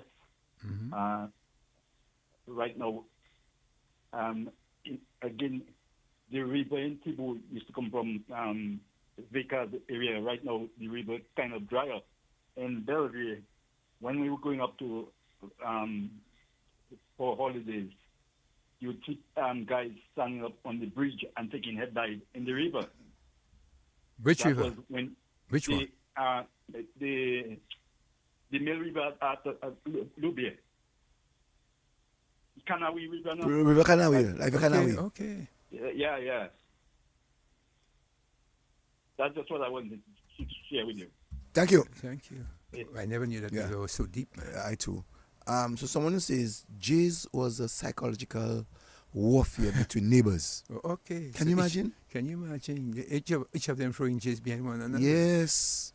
So Patrick Phillip used to sell that J's, and for true, everywhere you passed in Roseau in those days, you would take the smell of J's. Right. And even when you come inside some people's homes, you take J's. Not just J's alone. A mele smell. Right. But what I found very interesting, Cecil, in my growing up, when people go to the river and they collect their water, because you collect the water in buckets, right?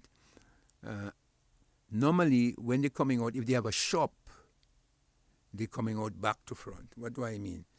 They throw in the river water, I don't know what that is, and they're coming out. They don't open the door of the shop one time and open. They reverse. All shopkeepers did that. That's for good sale. For good sales. You reverse? Yes, for good sales. My Diabla pak a entwe. That's what it is. Diabla pak a you see this reverse there. Yes, the river had a lot. Let me tell you, water played an integral role in those days. Do they still have that effect? Are the young ones still practicing? But the young ones do not know about that because we sold it away.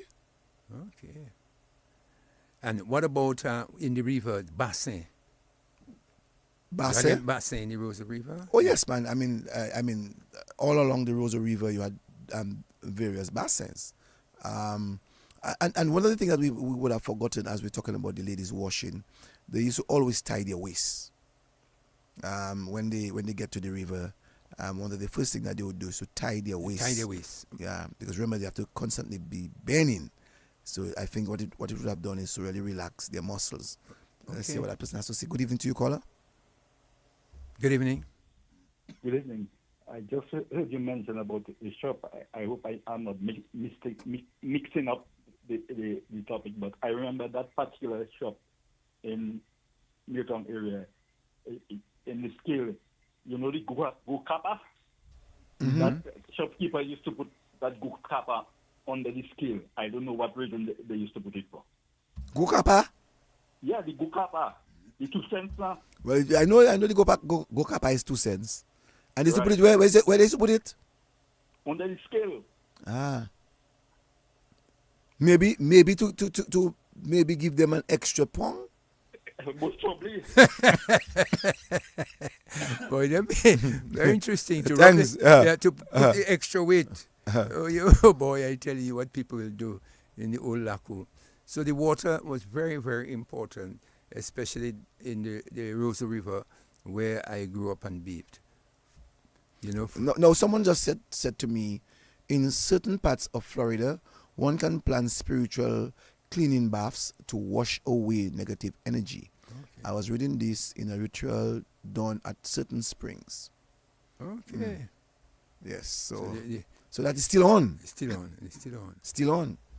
Still on. So we talking presently. We talking about Haiti. But who say in our time growing up, we were not different.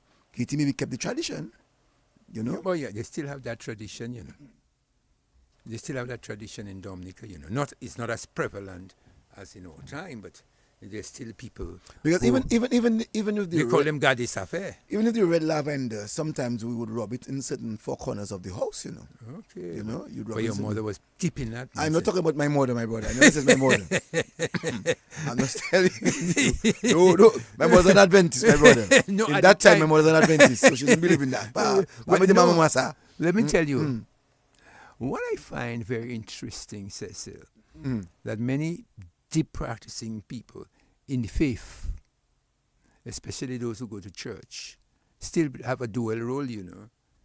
They're in the church. Oh, yes. And they still believe in Sukuya. They're still in their business, you know. They still believe in I found it very strange in my time growing up in the Lakou that they got up very early in the morning, did what they had to do, pray, and then behind my house there in Pottersville, they still went there, you know, where there was a woman practicing that kind of business. I remember in Bava States, you know, growing up as a boy, there was a gentleman, my neighbor, who every day, it was just amazing. Every day, the tons of people come into his home. So, more of moun hot Guadeloupe, more of moun hot Martinique, more of moun hot Guabe, more of moun hot Pichelin, moi voir moun hod Ozo, moi voir moun hod Maho, Massac, Vickers, Portsmouth, Cassie Bruce. Imagine people live in Cassie Bruce where Cassie Bruce have one and come to Roseau. And mark you, this man, he died long time. This man was a member of the Nazarene Church, you know. Can you imagine? The man was a member of the Nazarene Church. You see the culture. He wasn't a man who liked the coal pot, no? He had a small coal pot, man. No, I don't know. I never heard that. Well, but he was my neighbor. So I know he had a small coal pot. I don't know. I know that. For a fact, he had a small coal pot. And this guy, you know, we were scared of him. I mean, We were scared of this guy like daylight. Right. And he died some years ago. But I mean, this guy brought in people like joke into Dominica, and they would visit his home. I do not know if they would have gotten results, but they would have been there. They would have been there.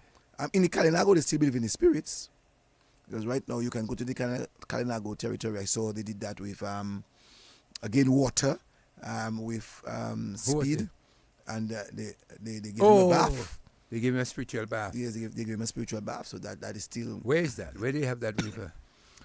Boy, I did that bath to myself, boy. It's in Salibi, I think, in Salibi. Is it down by the big business where they have how they call Bernadette Hotel? Yes, going down there. You go down there, yeah, and you see the little river there. Is it there they're doing that? Well, down that road, yes, down there. Okay. Someone says these traditions are practiced in many places globally. It is not only in the islands. It is a global thing in many places and tradition where they use the water. Yeah. So the water, is very integral in the things that we do. But you see, in all of this, I should say, when we say Latte Clewe, when we say that we have a new Dominica, coming back to the use of the water for the river, we would have spoken of revenue or income or expense. Where growing up as a boy, you would hear your mother say you have 140 watt bulb in the drawing room. If you have to study, you have to use that, and you have to put that off by 8:30, not 9 o'clock, by 8:30. So you have to do all of your studies by 8:30. You have to go and sleep. So you find that today, with that 140 watt bulb, you had no need to have a washing machine because you had to go and wash in the river. You had no water to pay for at Central Water Authority because you had to go all wrong rows who had pipe-borne water, so you had to go and carry your water to your homes. So today we have seen, and when people make the evaluation about times before was nicer, that is what I consider to be nicer, and at times today are harder. The expense that we are placed today on ourselves, it is not like it used to be. So in the past, many of us didn't have to pay Central Water Authority or now DOWASCO. Many of us didn't have to pay telephone bill like we now do. Many of us didn't have to pay huge light bills as we now see, because most times you have a drawing room, a kitchen, and one room, and you will not have nothing more than a 40 watt bulb in your house, and it had to go off at a certain time. If one bulb was on, for instance, your mother seen about dinner in the kitchen, everybody have to assemble in the kitchen. So all talk would have happened in the kitchen. Drawing room, there's an end of day activity at the drawing room. So in those days there was no television like we see now. Television came in the 80s, the late 70s into the 80s, and so we had no reason to sit in the drawing room. So most times we would sit in the kitchen, and you get a little a little talk. Your mother would say something of tradition to you, right? Traditional stories, and then when you had to go to the room, everybody would vacate the kitchen and then have to go to. But let me tell you, in the traditional home where I grew up, in the house, you'd have your box of sand. You'd have your horseshoe. You'd have a kind of branch tied at the front of the house. You get inside the house back to front. So when I asked my mother about it, she said, if you have the sand and the witches came, they would have to spend time counting every grain of sand. Which is true. But before we go to that sand, so I want to come to that too. So and you take the sand. You take the sand from the river. That's interesting. Yeah, so that's why I wanted to link the river with that. No. As we were talking about the light, someone made the point that there are some people, things were really rough with them, that their children used to study under the lamp poles.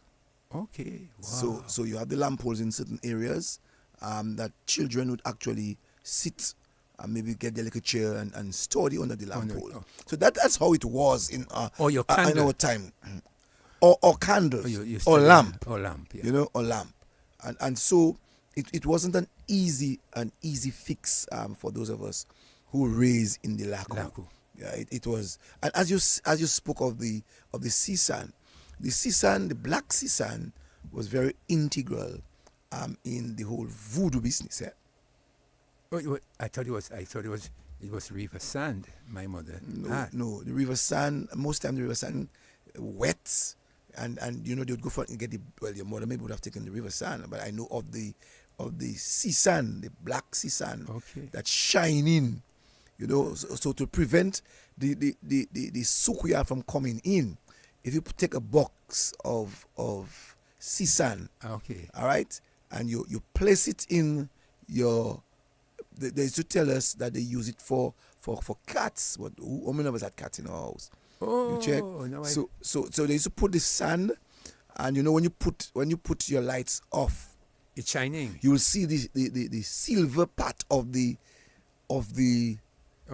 sand, and it was been said that those silver things was like a reflection to the sukuya, so the sukuya would not want to visit your home because it would have left a mark behind of their presence at your home. So please. So can you imagine the thoughts of these people in those days?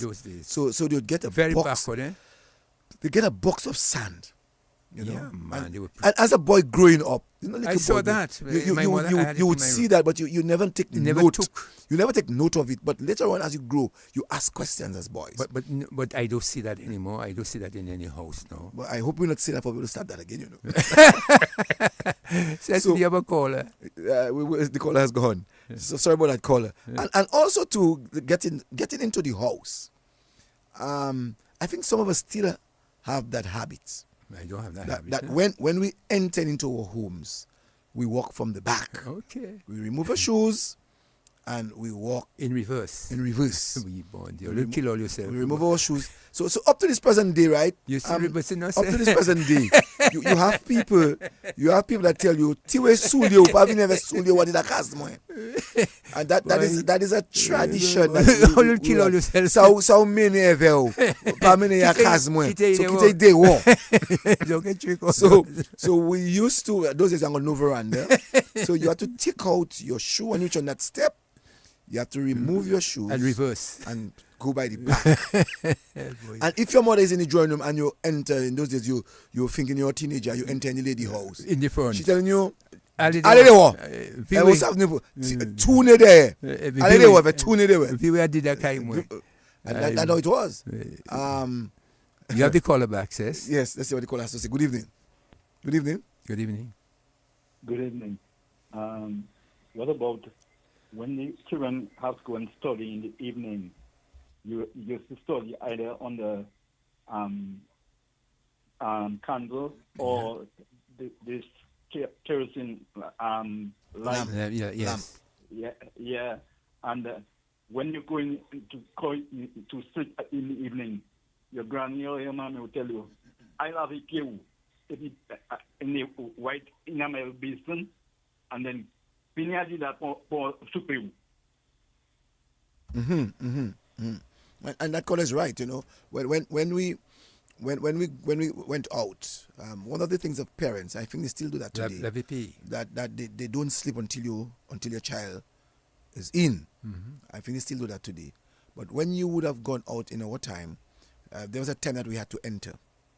If we're in the community, like for instance in Bath Estate, they would give us 9 o'clock because they would hear our voice by the outside.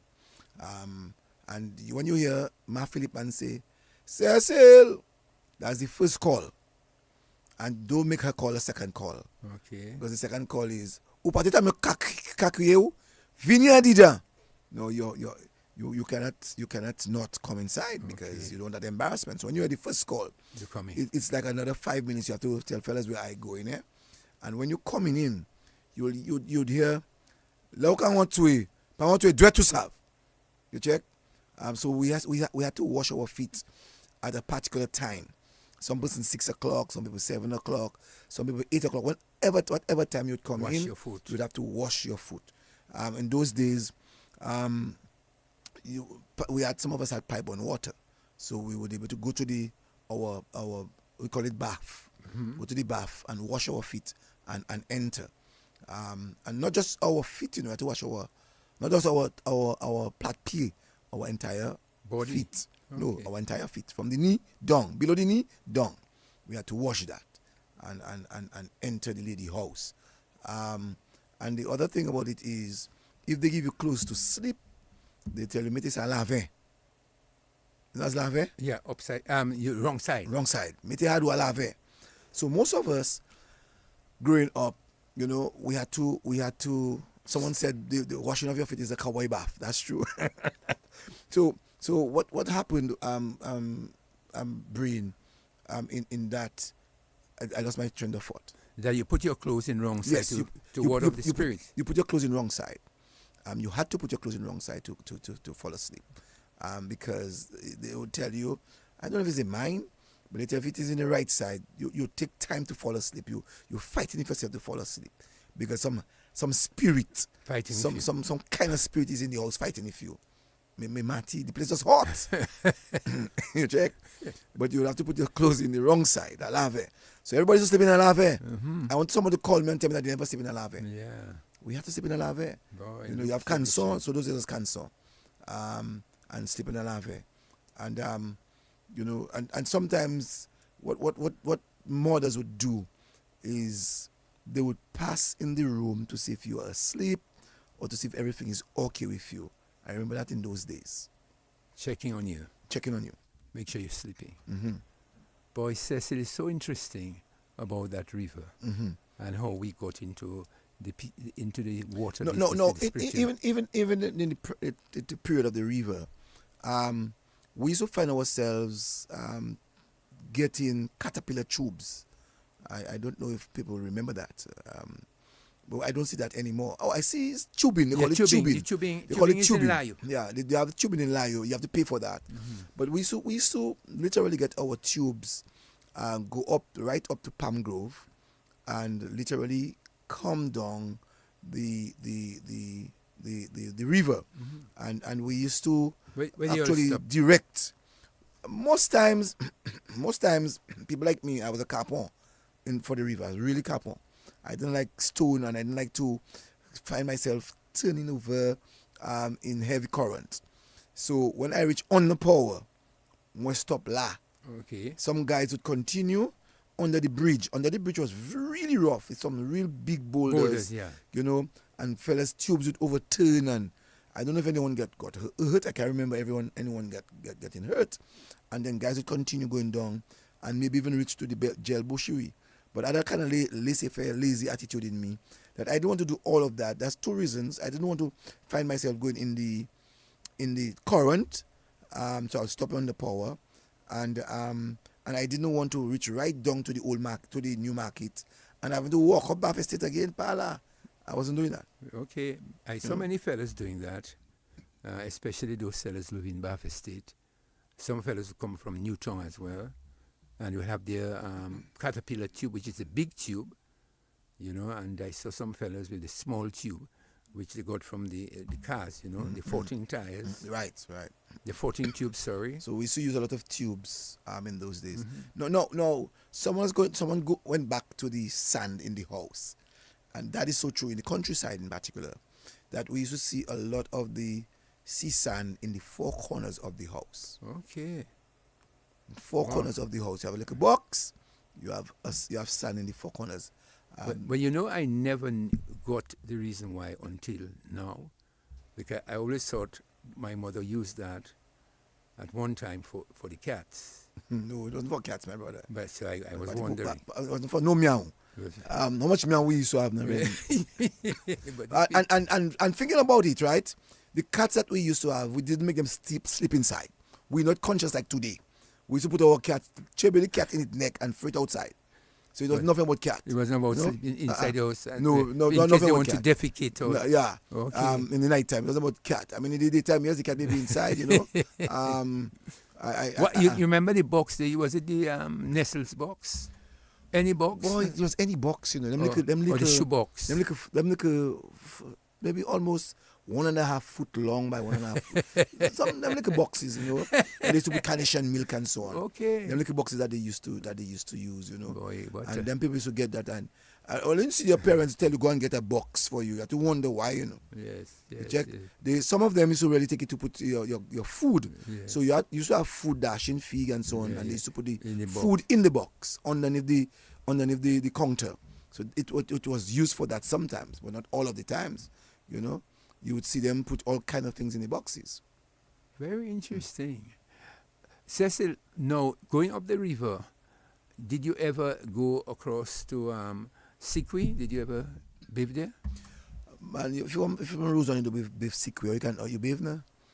My brother, Sikwi, Palm Grove, and Underpower was the place. We in Bath State didn't go in the mouth of the river too often. The mouth of the river by the market, for many reasons. That's where people's toilets used to be, and that's where they used to throw a lot of rubbish.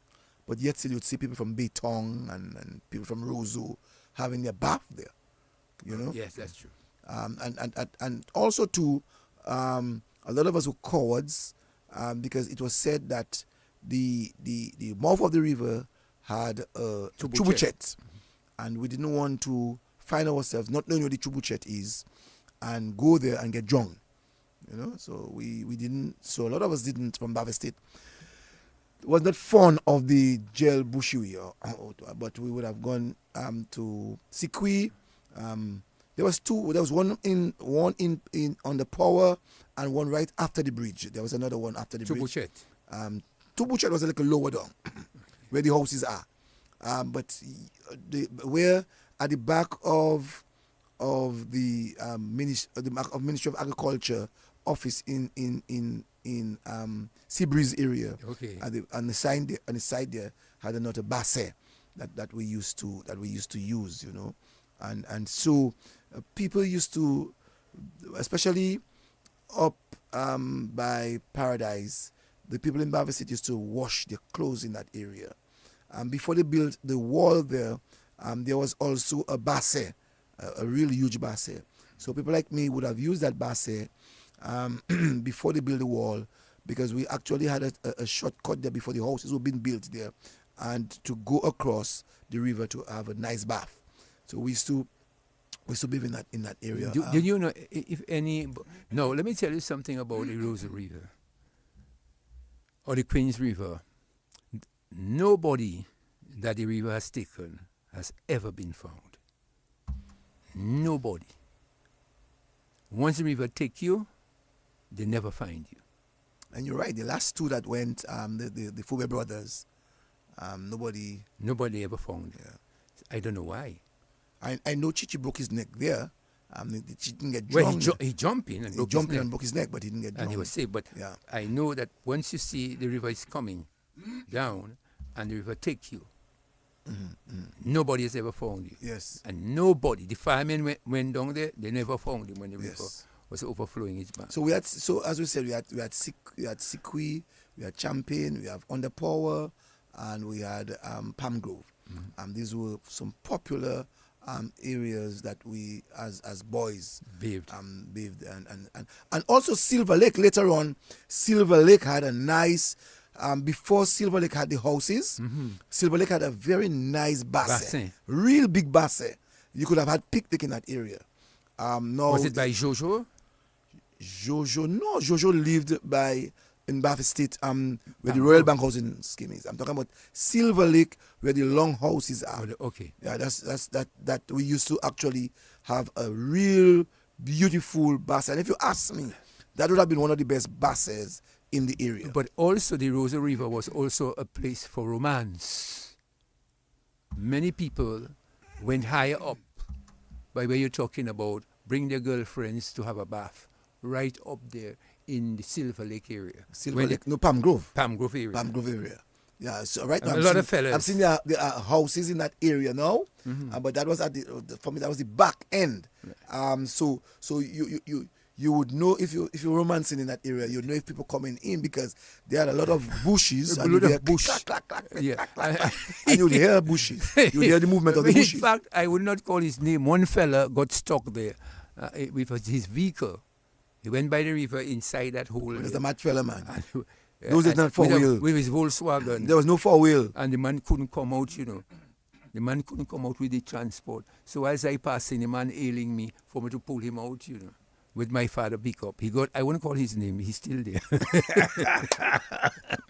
Boy, let me tell you, and the rivers are actually used for a lot of romance. A lot of romance. A lot of romance. I mean, in those days, you could see the pure heart of men. And many men lost their women on the Rosa River. But also, too, the Rosa River, as we're speaking about it, used to, can I use that word on the radio? Used to torment women. I was going to use the word, but I changed my mind. Right. There's a few popular guys. You mean stalkers? Stalkers. I know. Don't call it. I'm not calling names. We used to be staying in the bush there in the mulch. There used to be a big tree on the power. There used to be a big tree, a huge tree, and had a lot of mulch around that. And the tree. fella used to stay there. And the guy used to stay there veiling. Feign women. Not one guy, but there was one particular guy. Used to be there veiling women. Check. And when they coming out, because sometimes women would go by themselves, and he would pull them. Women would scream, you know. Well, that was the river did things. Yeah, I telling you, boy, I telling you. Look, you have a call. Yes, caller. Good evening. Tell me. Call again. Sorry about that. Someone said, Cecil, I learned to swim in the Basse in Silver Lake at the age of 5. Wow. Okay, good. Yeah. So there were some guys, you know, really in that area, the Basse area, Silver Lake area, Palm Grove to a certain extent, too, you know. Palm Grove had them too. Yes, where guys used to go there and veil women bathing, you know. Although in those days, girls would bathe with their petticoats and their big panties, but guys would still get a kicks on that. And strange but true, women used to bathe with their brassiers. Yeah. With their brassiers. Yeah. So women bathe in their brassiers. That's the big women, and the children didn't really bother. But bathing with their brassiers, their petticoats, and their big panties in the river. And you would see them rubbing themselves, and they were opening the brassiere, and this was funny. There was. When I was going to grammar school, I saw that as we passed many a times going up at the back road, women were bathing there. Let's hear what the caller has to say. Good evening. Good evening. Good evening. Yes, good evening. Talking about swimming, I learned to swim, I don't know, with my brother. We used to go to school, and from school is in the city, he take his recess. And I learned to swim from him. Now, talking about the two buckets, I remember many years ago, because my brother taught us how to swim, a two buckets almost had me sinking. I had to able to debouiller myself, swim across the two buckets. I can tell you, thanks. I can tell you the two buckets they were not easy. You know, they were really not so. Two buckets? But I said it was the current that was doing that, and people tend to think there's a big hole. Can they say if you go in that two bucket, right, Matnik, they get new? Oh God, look. Because I remember. How would they know that if they didn't go there? The one in but they never went there, so they would know that. There was one under the Layo Bridge, and they say if that hole they might find your body all the way in Matnik, depending on the current, or all the way in Guadeloupe, depending on the current. Maybe it's the current that would send you way out in the sea, and the direction of the breeze would bring you to one of these countries. Yeah, but I don't think that. But you know they would tell you about, don't let that hold you. If that hold you, they might never find your body, or else you'll be found. But the life of the river was very funny, you know. And also too, when you look at the lower down the river bank, where you see they have the promenade. There was a number of flamboyant trees. I don't know if you remember that. A lot of big stones and flamboyant trees. There was also a few basses. Not so many beautiful basses. You had a pocket of basses along the river from by jigs coming down. Across the river by the nuns building.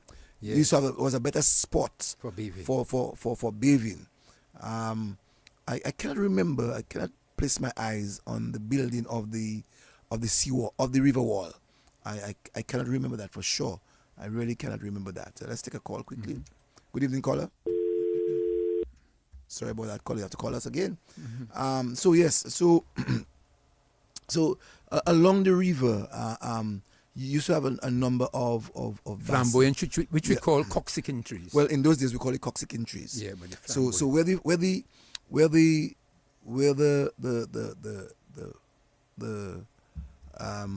promenade is right now, quite a number of coxsackie trees. Well, that was flowering, man.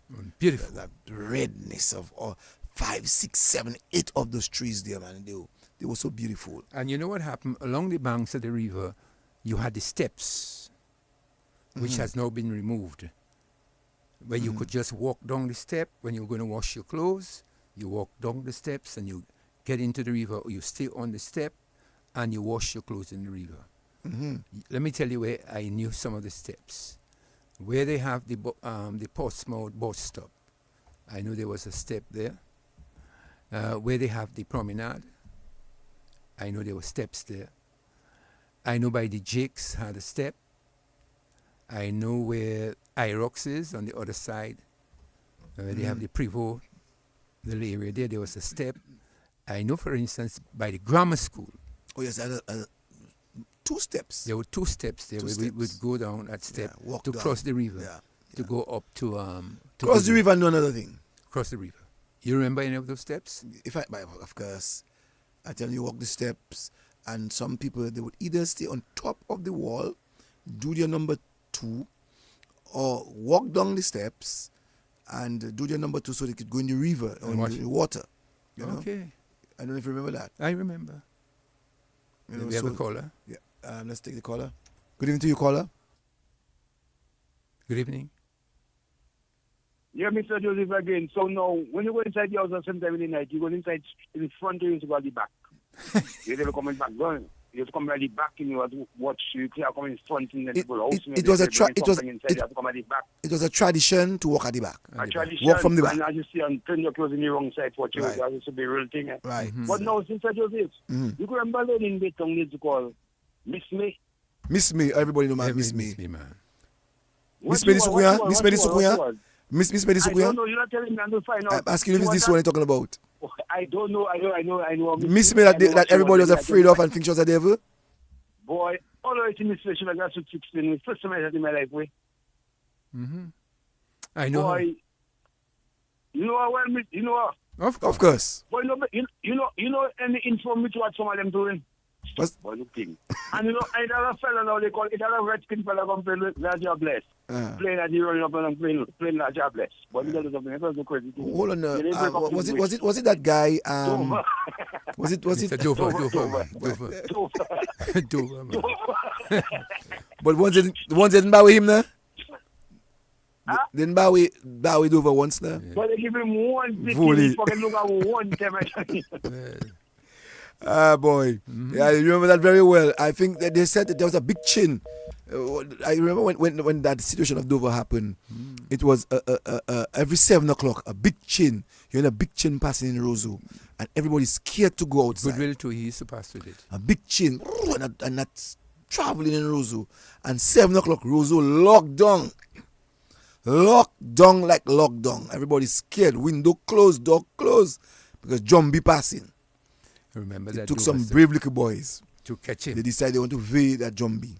And they beat it. And they hold that Jumbie. They hold that Jumbie, and that Jumbie get blows. Yes, man. So these were the situation. Did you all had steps in Baffin State too? Well, where you could go down to go on the power, or you just stayed on the hill? No. Let me tell you. You see where the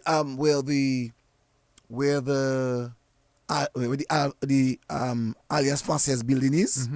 There used to be a place, a savannah, that Mr. Chewitt was rearing cows.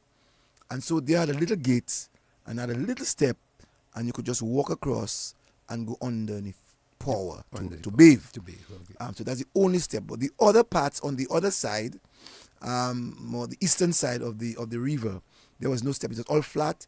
You come in, you pass through get it from the bridge, pass into the Gover field, and you get into the river. But very interesting that I believe that most of the steps that were built along the banks of the river was simply for people to go and wash. Yes. And for people to cross the river. And for people to cross the river, and for people to bathe. Yes. Because at that time there was no pipe-borne water. Yes.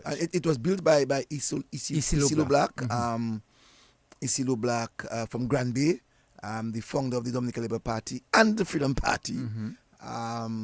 So he was the one who actually built the river wall. So all of the river walls that you would have seen when as boys growing up, that would have been done by Mr. Isilo Black. Emmanuel Christopher Loblack, that was his name. And some of the walls are still there. Some of the walls are still there, especially those where the houses are on riverbank. That's right. You'll see that wall. That wall is still there. Remnants of that of the wall there. And I think the wall goes right up to all where they have the new road at the back road of the stadium. Yes. Some of the walls are still there. Yes. Yeah, you'd see that. The walls are still so if you look on the other side of the bridge, you would see that remnants of that. Especially where you had Alan Caesar and where you have the Haitian mechanic now, and where you have the fellas by jigs there washing vehicles. So people like Moso Pierre and these people lived in that area there. Right. So on that bank of the river, you would have seen it. And you had some of the walls again. Well, I don't know when as you said, they built the wall across the apartment buildings for the Rose River. I don't know. Yes, I can't remember that. I can't remember it. So if someone can help me, they would tell us the year, but I cannot remember that bridge. And even talking about the bridge where the Isilo Black Bridge is now. Remember, there was after a hurricane, I think it was, that bridge got damaged, and there was a first part, that they would have placed to meet with the old bridge. You know, and I remembered, every time that you are at church in Seventh Church, you'd hear that noise of vehicles passing, pluck, pluck, pluck, pluck, pluck, pluck, pluck, pluck. These were days. And that is for us many moons ago. When you look at the Baveset Bridge, the old bridge, I remember vividly that ever so often under the Freedom Party days, that they used to get serious three-quarter plyboard. That's right. To patch the various holes. And you had heavy trucks passing there. And every day you had to go to school, every day you had to go to Roseau, you had to pass on that bridge. That for me was scary. Was always scary. Do you remember moments. as well, Cecil, where they had Mr. Scotland? By the old bridge? By the new bridge? No, across Bath Estate, where he was putting all those boards. Which Scotland? Scotland, who has his house in Loubier. Oh, yes. But Scotland also lived by the bridge in the new bridge. By the new bridge. Going out of Roseau. At the time, they used to be living in that area, but I know that he lives up at Loubier. Loubier, we have his house. He was the one I saw at some point in time putting, because I used to go to Teachers College, and I saw when the bridge, especially the Spring Bridge, he was putting the boards across the Spring Bridge. And let me tell you, the Spring Bridge, I would like to know how many years that Spring Bridge stayed there before they could construct another bridge. But that bridge, let me tell you, it saved a lot of lives, but it was a dangerous bridge for many people. It was very high, and the opening, the way it was shaped and made, any child could have fallen off and died. And I never heard of anyone falling off from that bridge. Because everybody was cautious with that bridge, Cecil. When they dismounted, where did they put it? Do you know? I don't know. I really don't know. And recently someone told me that they removed that. I didn't know that. I mean, I go to Bible study so very often, and I never take note of that of the removal of that bridge. Yeah, because I was wondering where they put it, because it had some heavy cables. I heard it was British engineers that built that bridge. It would have been. It would Because have they been. had the cables because it holding was the bridge. It was used especially when people from the east would have passed through Loda and used the Loda road to get to Roseau. So that time it was actually very much used by these people and people from Trafalgar and Loda and so on. Do you know, I never saw any caterpillar passing on that bridge. No, man, a caterpillar couldn't pass on that. You're mad. When they had to pass, they That passed through had the to pass river. through the river. They had to pass through the river. So they would come Yeah. up. They would come up, the fellas like Ruben. Yes. With They their would come up D8. the Roseau River. They would come up the Roseau River and then swing the D8. Well, we need to make that. That is a very good note you have made there. And we're talking about the graduation of Dominica. That is very essential to be told. That you would find that. Go ahead. I rather you give this story. Yeah, well, I know, for instance, if any work had to be done in Bath Estate or anywhere in Trafalgar or Loda, you had no heavy equipment in terms of, like you have those trailer trucks bringing the heavy equipment, a D6 or D8 or even what you call those other type of vehicles. You would have to pass through the Roseau River. Go with your D8 up the Roseau River, go up, then swing, make a track, come down by the bridge there, and go across and cut your way up, and the equipment would. And many times these V8s would pass into the river itself, the water. Right, in the river they pass. Not on the side, in the in river. the middle of the river. And they would go up, and they would go up, and they would go up. So if they're going to go to Bath Estate, they're doing all of this, going up the Roseau River until they can get an entrance. Most time the entrance would have been by the underpower area and get onto the main road. Get onto the other side.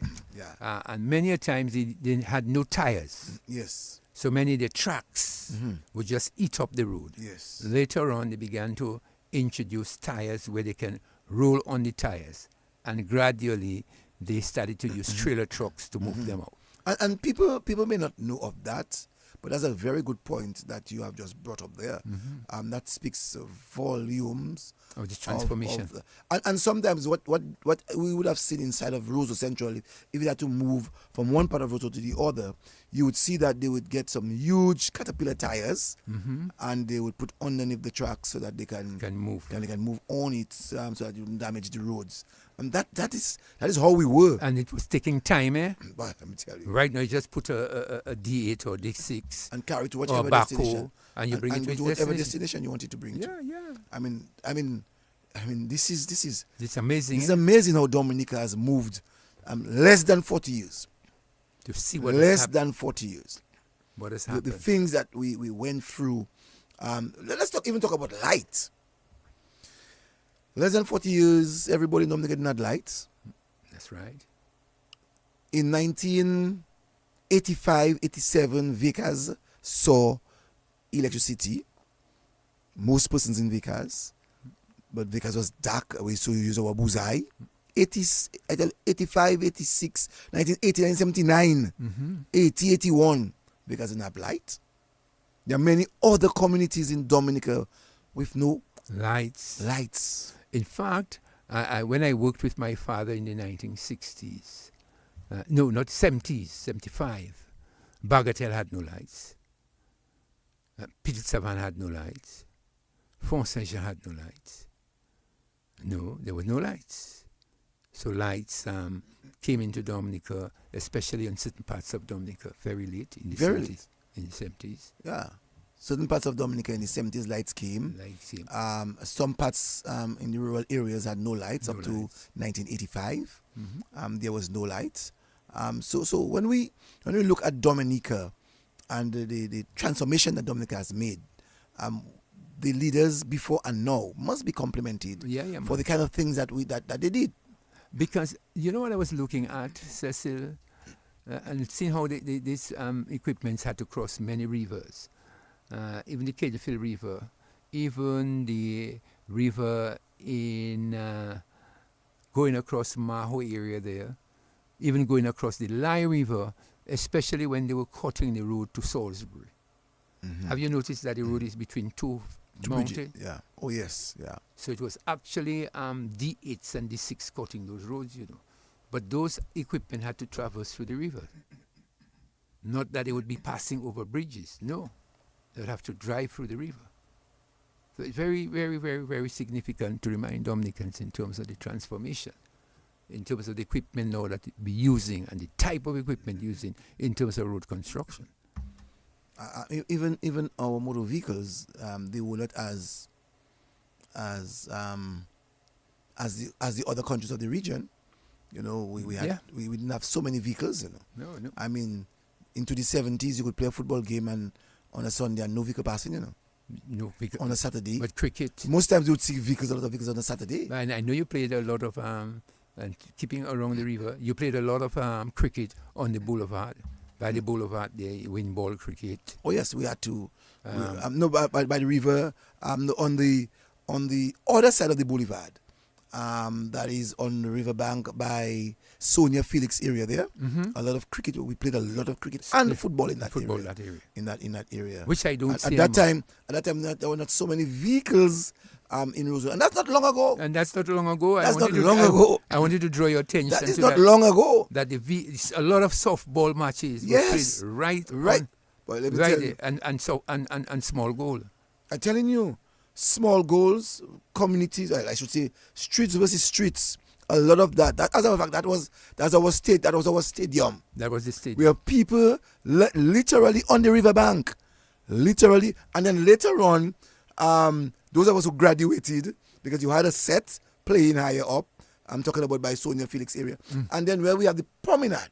Yeah, that was the mecca of soccer and the cricket. So you'll have a lot of people watching football and cricket in that prominent area. And you would play a whole morning and afternoon undisturbed by vehicles. That's correct. Undisturbed because you didn't have the volume of vehicles that you have now. So the river, the Rosa River, along both sides, you had games playing on the other side. Yes. Yeah. Both. Down by where you had the where the fellow was the shoemaker. Yes. Vado's father, Lawrence. Yes, right there. Played there as well. Yeah. And people were not disturbed about glass breaking. And, no man. No, those things were not happening. We have a caller. And it is strange, It is. Good evening. Good evening, caller. Good evening, caller. Girls used to play hopscotch on the road. The guys used to play cricket and football on the road as well. Mm-hmm. Yeah. All right, thanks. But Cecil, along the riverbank, I don't know if you noticed that, especially, and we have to tell the young people, that people are not playing, girls, and I have to say that, when last you saw any girl skipping by the road? Well, not even skipping. Let's take the simplest one. Hopscotch. I don't know, last I saw a woman do skipping. I not even seen that in the schoolyards. Maybe they're doing it because we're not around the schoolyards. But I've not seen skipping for a long time. Yeah, I haven't seen that. And you'll find when guys were playing their football in one area, you will find on the other lane. That's right. The girls would be playing their hopscotch. and their skipping. There was another one that they used to do. Where they I'm trying to remember. Sending up the stone and. No, it was a piece of cloth. Or something that you have to and you have stones on the ground. And I'm forgetting the name. Pick up. I haven't seen that. I haven't seen pick up for a long time. Girls but girls doesn't. But the young ladies too, they do not know of pick up. They do not about they know about skipping. But I don't think they play skipping. And so the girls play that integral role themselves on a Sunday. Why? No wonder I noticed that the girls, no offense to them, get so big. Huge, because they're not skipping. I'm not seeing it. And someone said morals. Even morals. Morals, yeah. Yes, we used to play morals. Yeah. You ever skip yourself? But you had to. But that's all of us as boys. We used to have competition. You check, and there are times that they used to have 2 ropes. Yeah. And the girls had an art. I never learned how to do that. And I would have first high sky, second high sky, third high sky, and the girls were very fit, eh? Oh yes. Compared to those that I see now. When you see those girls do this with two ropes and so on. And you have to try to inside. You have to do that, and once you get inside, the girls used to do that well. Some boys used to do that very well too. Yeah, so I don't think that, and those things were occurring a lot along the riverside. Someone told me, don't forget I declare. You remember I declare? That means you're on the bank and you're in the river, and in the bank and you're in the river, and you have to say it fast. Right. And if you miss, you're out. Right. These were serious games done by the ladies. Right along the river. Right along the river bank. Mm-hmm. Good evening to you. Good evening. Yes, my lord, you on point. Pick up and touch. Pick up and touch. Touch and hot coach, man, off coach, or how you call it. But talking about nobody river bank, sir. Why you saying that there? You can buy it at some smooth place. After you look back to the wall there, why you put it nice. You can buy that from smooth, you want to take sticks, cardboard and sand and along the area. When you do that, Cecil, you do that. My piece of cardboard coming down under my boob, all my boom boom. Well, I never did that, eh? All your bottom bruised up. I never did that. But that's fun. Of course, that is when you take it and go in the river one time. I was a capo, for that. To pull up his sand there. It's like my life. That man do that all the time, boy. Boy, that's right. You listen right now, we do have that, like, always have this chucking and man. We used to bring the unity. Nobody's true. We used to come down bring the strength. I just say more love, more godliness. in the river. Right now, listen to just on the bank. Whole energy now. That's why you find everybody selfish now. Yeah. Sliding on that everybody. Big carnival. Boy, when I go, all my bottom guishy, boy. And fellas pulling Thanks. you, eh? Yeah, and someone just reminded me that we had a partner in Baffy State. His name is Lyndon Graham. He's my neighbor in Beauvoir. Mm-hmm. Lyndon Graham loved morals so much, more than the girls. Okay. Today, his nickname more. for more than 40 years is Morals. Up to today, yeah. his name is Morals. That's how much Morals we he play. played with girls, yes. So I used to like that one. They used to do a thing in the bank, on the river, in the bank, on the bank, in the river, on the bank. I mean, that's what they used to catch you. And so you have to be alert. And you have to be alert. You have to listen. Alert. You have to listen. Mm-hmm. Get you physically ready and to help your body itself. So when people see people getting huge and so on, and we see our children are getting obese, this is the reason, parents. Yeah, they're not exercising. This is the reason. That's the reason. No more skipping, no more morals, no more in the bank in the river on the bank. No more of that. That's my island. This is your island. That is my island. This is your island. This is your island. This is. I mean. And you're moving. My island called England. I declare a certain piece of land called England. And you go there. And you have to try to get to England before everybody else. If you didn't get there, you're out. So you keep. I declare a certain land called Russia. And you have to get to Russia. You have to get to Russia. So you have to run. So you have to run. Get you physically fit. So you do that. It's heavy. Yes. I'm seeing them now. Really heavy. And no. They're not exercising. No. The games are not there anymore for them. Yes. And when I go to the school, I had to see them. And someone is saying to me that he remember by the Backless Bank. Yes, for true. Peter Fingal, Jerry Chewitt, those guys down that road there used to be on Old Street playing a lot of cricket. We used to go and join them from Fields Lane to join them to play cricket. You play in by Karam. The guys on Cork Street. We played by Karam. They would play the cricket by Karam and also football by Karam. Yes. But no, they play a lot of cricket, not much. They used to play more. Guys used to play more tactics. They used to play more tactics with the ball than maybe playing football on Cork Street and so on. But every lane had something to do for both boys and girls. You know what I'm saying? I mean, stop telling me, don't forget that's around the world. So yes, so the game around the world is to say my island around the world. Right, do they play that anymore? No, man. My. All it was wrong to say my island, Russia. Russia is not an island. Yeah, okay. But the fun of it. The fun of it. Yes. The fun of it. Just the fun. That was what it was. The fun of it. Just so the boys will play football. The boys will play cricket. Later on, we saw that boys went to St. Mary's Academy to play basketball. Grammar school later on built a basketball court. So guys were going to. So we used to make our own games. But government were not under pressure to build big stadiums and to build savannas for us. We used to do our own games in our own space. And by the Rosa River as well, we played heading. Did you ever play that? Oh yes, I play heading a lot. So we go by. I played by a lot the of way heading, Scotland both is. with Wembley balls That's and right. wind balls. And wind balls. That's right. You check. So you have to be heading. And sometimes you have to play it and you have a goal. You have the goal. So if you score 3 goals against the other team have to get out. Right. And you have to bring in another person. Another person. Another group. Another group. So most times you play 2 men. 2 men. Or 1. That was very fun. Heading. So you're jumping. Let me tell you, get your feet.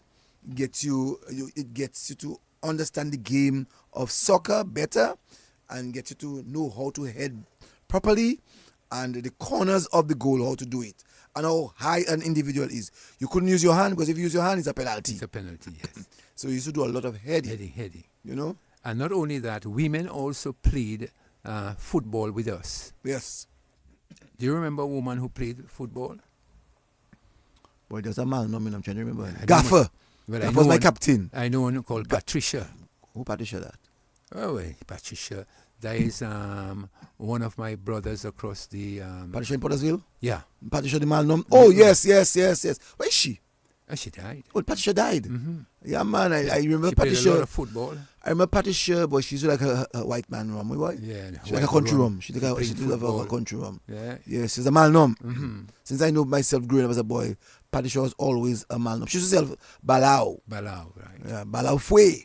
So women played along with us as well in Pottersville, and women played football with men, and also they played some cricket. Some women played cricket with us. Yeah, as so well.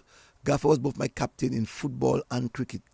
I'm not so sure if Gaffer is a two-say, but she used to live on King George the 5th Street, where they have Margie Dominique area there by the Coast-Latic. That's where Gaffer used to be living. And we used to play a lot of football and cricket in our days in that area of Pebbers Park. Pebbers Park was another area that we used to play a lot of football, but our cricket we used to play it on Fields Lane and sometimes on King George the 5th Street. Talking about the pools and so on, again along the river, we used to do a lot of fishing. What would call how you call that? The fish that eating people say a lot of fishes. Milikaka. We did a lot of fishing there as well. So we fish for cocoa, we fish for millie, and sometimes in the mouth of the river, fellas in the early times would use dynamite. It was dynamite. It was strange with the milikaka, that we use our crocker's bag and it was hard to catch milikaka. Milikaka would easier catch milikaka with a twine. A twine, yeah. Than to take, a bag. What we used to do in terms of the crocker's bag in the river, we would put stones on the crocker's bag, and when the titiwi season is on, titiwi is every 2 weeks in our time. I'm not so sure how it is now. But titiwi was every 2 weeks. 2 weeks, yeah, titiwi. And we put stones on our bag, and come back the next day. We'd put it in the afternoon. The next day we'd go for our bag, but you have to live in Barvey State to get that. If you live out of Barvey State, problem. And everybody used to put their bag, and we used to get our titiwi, and we used to actually do stew titiwi and fry titiwi, not forgetting our accra titiwi. Did you ever glassy in the river? Glassy, you know what they call glassy? What's glassy again? Where you have your goggles. Oh. And you have your fish gun in your hand. Well, I never did that. And you're looking on the stone. I never did that quite a lot. What we used to do was to do lalling and go underneath the stones to see if we get tita and if we get crayfish, and there's an art that we used to use, putting our hands around the stones, to feel if a crayfish is there. Normally, when you touch a crayfish, it moves, but it doesn't move away from the stone. So you just start in the rock until you get your crayfish. So we used to get some real big crayfish.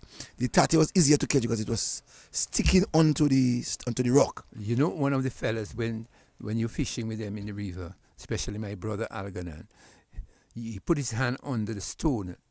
And did you know what he pulled up? Don't tell me a snake. A snake.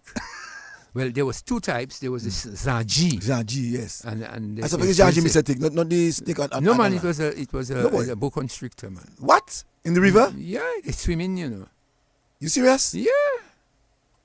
I never Yeah, man, the boat knew constrictor can swim, man. I would get heart attack if that happened to me. Yeah, man, they swim in. You have a caller. Good evening to you, caller. Good evening, caller. Good evening. Hello. Good evening. You're live.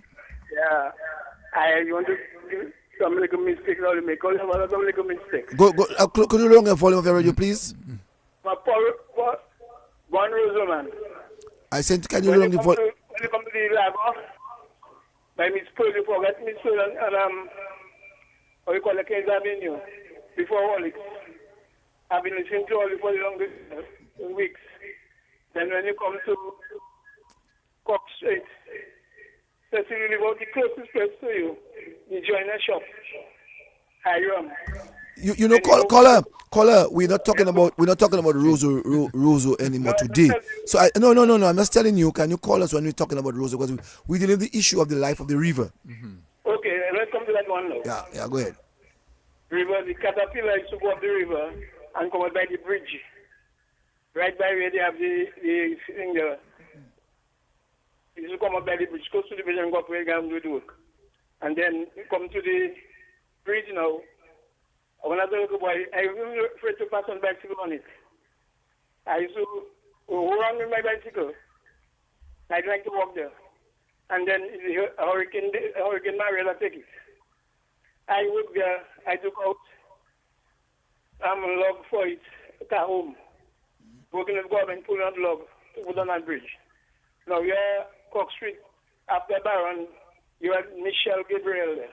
I worked there. You can remember a lot of things. I'll talk to you again. They say not talking about Roseau now, but there's a lot of things skipping Roseau. All right then. I can tell you. Yeah. All right then. Thanks. Chicago can verify that. Okay then. Chicago work together and Wilmot. Thanks. Yeah. Okay. Yeah. As the caller spoke about bicycles. Oh yeah, bicycles. Bicycles are a very popular thing in Roseau. I think there was a frame they called frame 28. I subject to correction, but I think they used to call it 28. And that frame used to have a motor on it to give lights when the wheel turns. Yeah, a dynamo, man. A dynamo. That's correct. That's why I want to call it a dynamo. A dynamo. You have it at the back of your bicycle. Either the back or the front. Yeah, you know. that's right. And you either in the nighttime you rest it onto the wheel. Oh, yeah.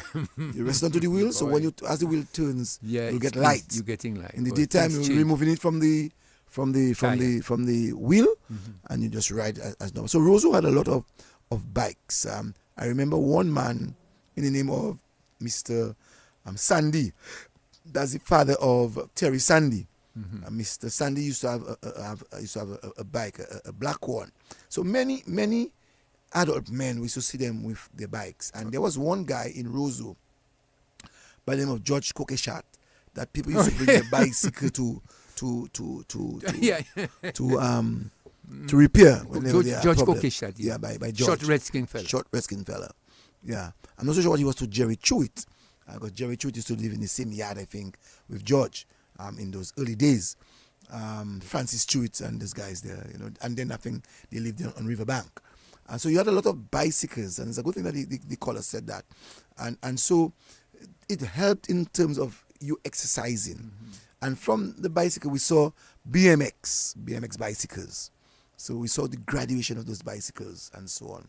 So really and truly, when we have to now look at Dominica and its graduation, we have found ourselves spending more, not because we would like to spend more, but situations have changed and have caused us. So right now, if someone goes to the river and wash, first thing that brain will say, Munsa fall. Oh yes. You go to the river and wash? You're going to river and bathe? Go to the river and bathe? But you have to do that. Right. But the only thing that people do now when they bathe in the river normally is when they go on a Sunday. Boy, picnic. A picnic. Let's use the word picnic. So people don't go, someone don't leave their home and say they're going. Just imagine people at Paradise in Bapper State. Would go in the Roseau River and bathe. People at Paradise in Bapper State, I want them to tell me when last they went to the river. Look Paradise and look the river. 10 steps or less that they're in the river, but they don't go to the river. but they have their hot water. Yeah, the water. So that's an expense. You know what I'm saying? And so when you look even at transportation, when I grew up in Baffin State, I could play football on the road practically every afternoon and not been disturbed by so many vehicles. Today, that has changed. Practically every other home in Baffin State has a vehicle. You know? Well, let me tell you about quickly. In terms of George Cookie's shot, I know that he had his shop by the where there's a small restaurant now, just across there. Where you is it the NDFD? No, sorry, NDFD and no, I should say it's closer to DDA. Right across DDA, opposite DDA. And then you had this fella, Mr. Ghana Shillingford. Yes, in my area. On Stibber Street. On Stibber Street, right. Ghana. Yes. In my close to the church. Then we had another Mr. We had Pashy Walk and those fellas. Oh yes, Mr. Pashy Walk. Those fellas down there by the where you had the pop sticking tree by the river.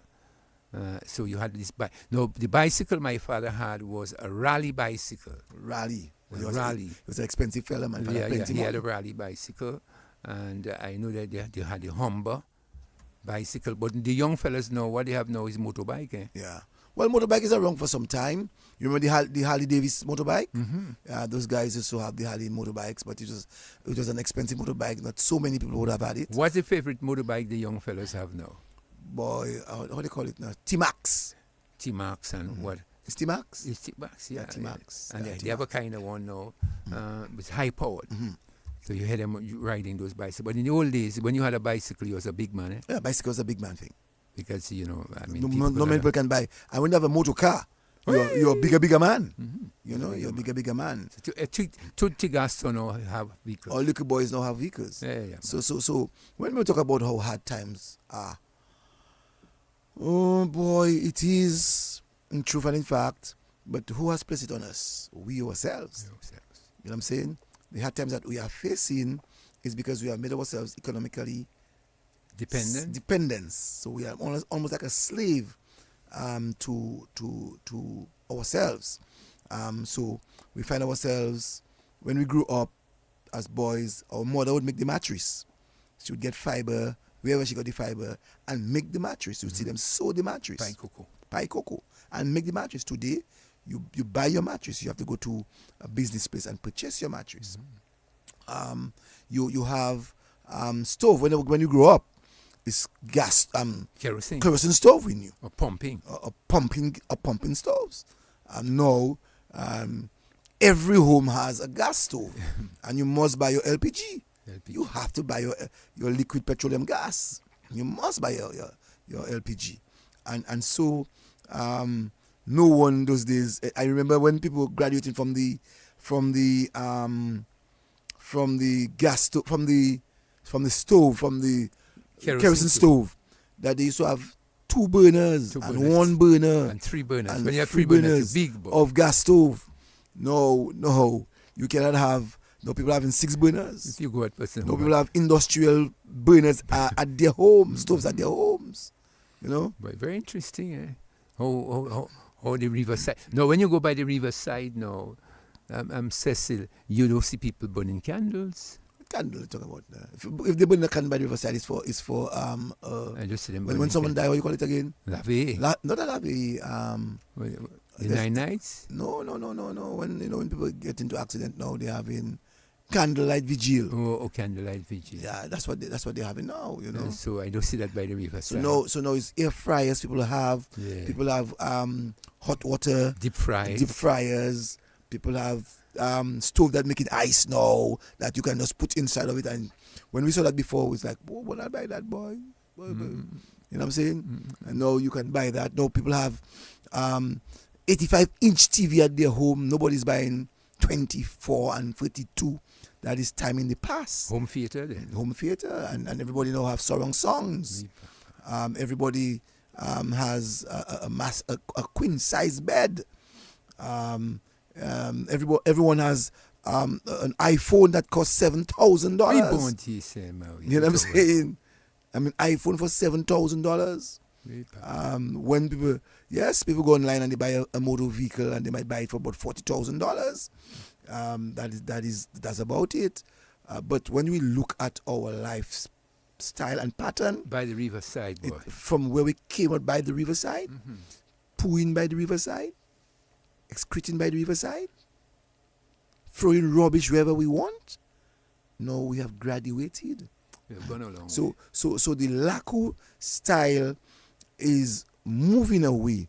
Last week we spoke about the whole Black Power building the consciousness, and that's why I have to bring those guys to the program. Why? Because the kind of consciousness that they have built within us, we have not given them enough praises or enough kudos for what they have actually done for our Dominica. Don't fool yourself. It wasn't just about don't eat meat and staying away from iron. It was about building that consciousness among ourselves. And when we see where Dominica is, when we see the rights of the women, when we see the development of women, when we see the kind of clothes, I mean, when we see the kind of clothes that women wear, Brain, before we would have seen women with colors in their hair going to, I don't say functions, but going out of on the road, liming, walking with colors in their hair. Let me ask you, finally, are the women wearing half sleeve now? No boy. That's if the young ladies know what is half sleeve. They don't know what is half sleeve. None of them young ladies. No half sleeve now. They don't know that. But If all you tell, women but growing if up. you tell them about fong, they are wear fong. In those days, this lady had to wear bingo bags. Bingo bags, but no half sleeve. Just okay. Well, That's gone. Everything has changed. Everything has changed. According to the song, everything exposed now then. Everything has exposed. We have a final caller, says. Just take that caller Well, quickly. yeah, Good quickly. evening to you, caller. Good evening. Good evening. Last thing before I go, I think of it as you just say, right? Think of how many young boys old, any man or woman. Think of how many food they have. So it's the responsibility for the food and clothes don't come get the phone alone. Just think of how many food a man. 7,000 So many phones. Repeat. 7,000 iPhone, boy. But so you see what I'm saying? So think of it for yourself. So it's only welcome to a new era. So that's why you see now, if we don't want to pick up habit and don't work hard, you will suffer and die. And our problem is not going to them and too late. People too late. Relatively, they too late in River man. Up and running fire man running. Thank you. Thank you. Even looking at, just a little bit before we go, looking at when we went to school, we did our exam with any pencil. Today they're telling you that you have to use 4H pencil. Boy, a poor lady. 2H pencil. A poor and one pencil is $6. A poor lady was walking along the whole of Roseville looking for a 4H pencil to do the exam. Yes. Or 2H. And that finished like in quick time. And that finished in quick time. Quick time. Right? So you can see how things change. So now your child has to go and do his CXC, you use computers. You have to use a particular pencil. Right. In our time, you just use any pencil to write. No, Panisa. And maybe in the modern times, I think they'll be doing CXC right now using the computer, in time to come. Or use your phone to do your CXC. Or use artificial intelligence to do your exams or assist you in the exam.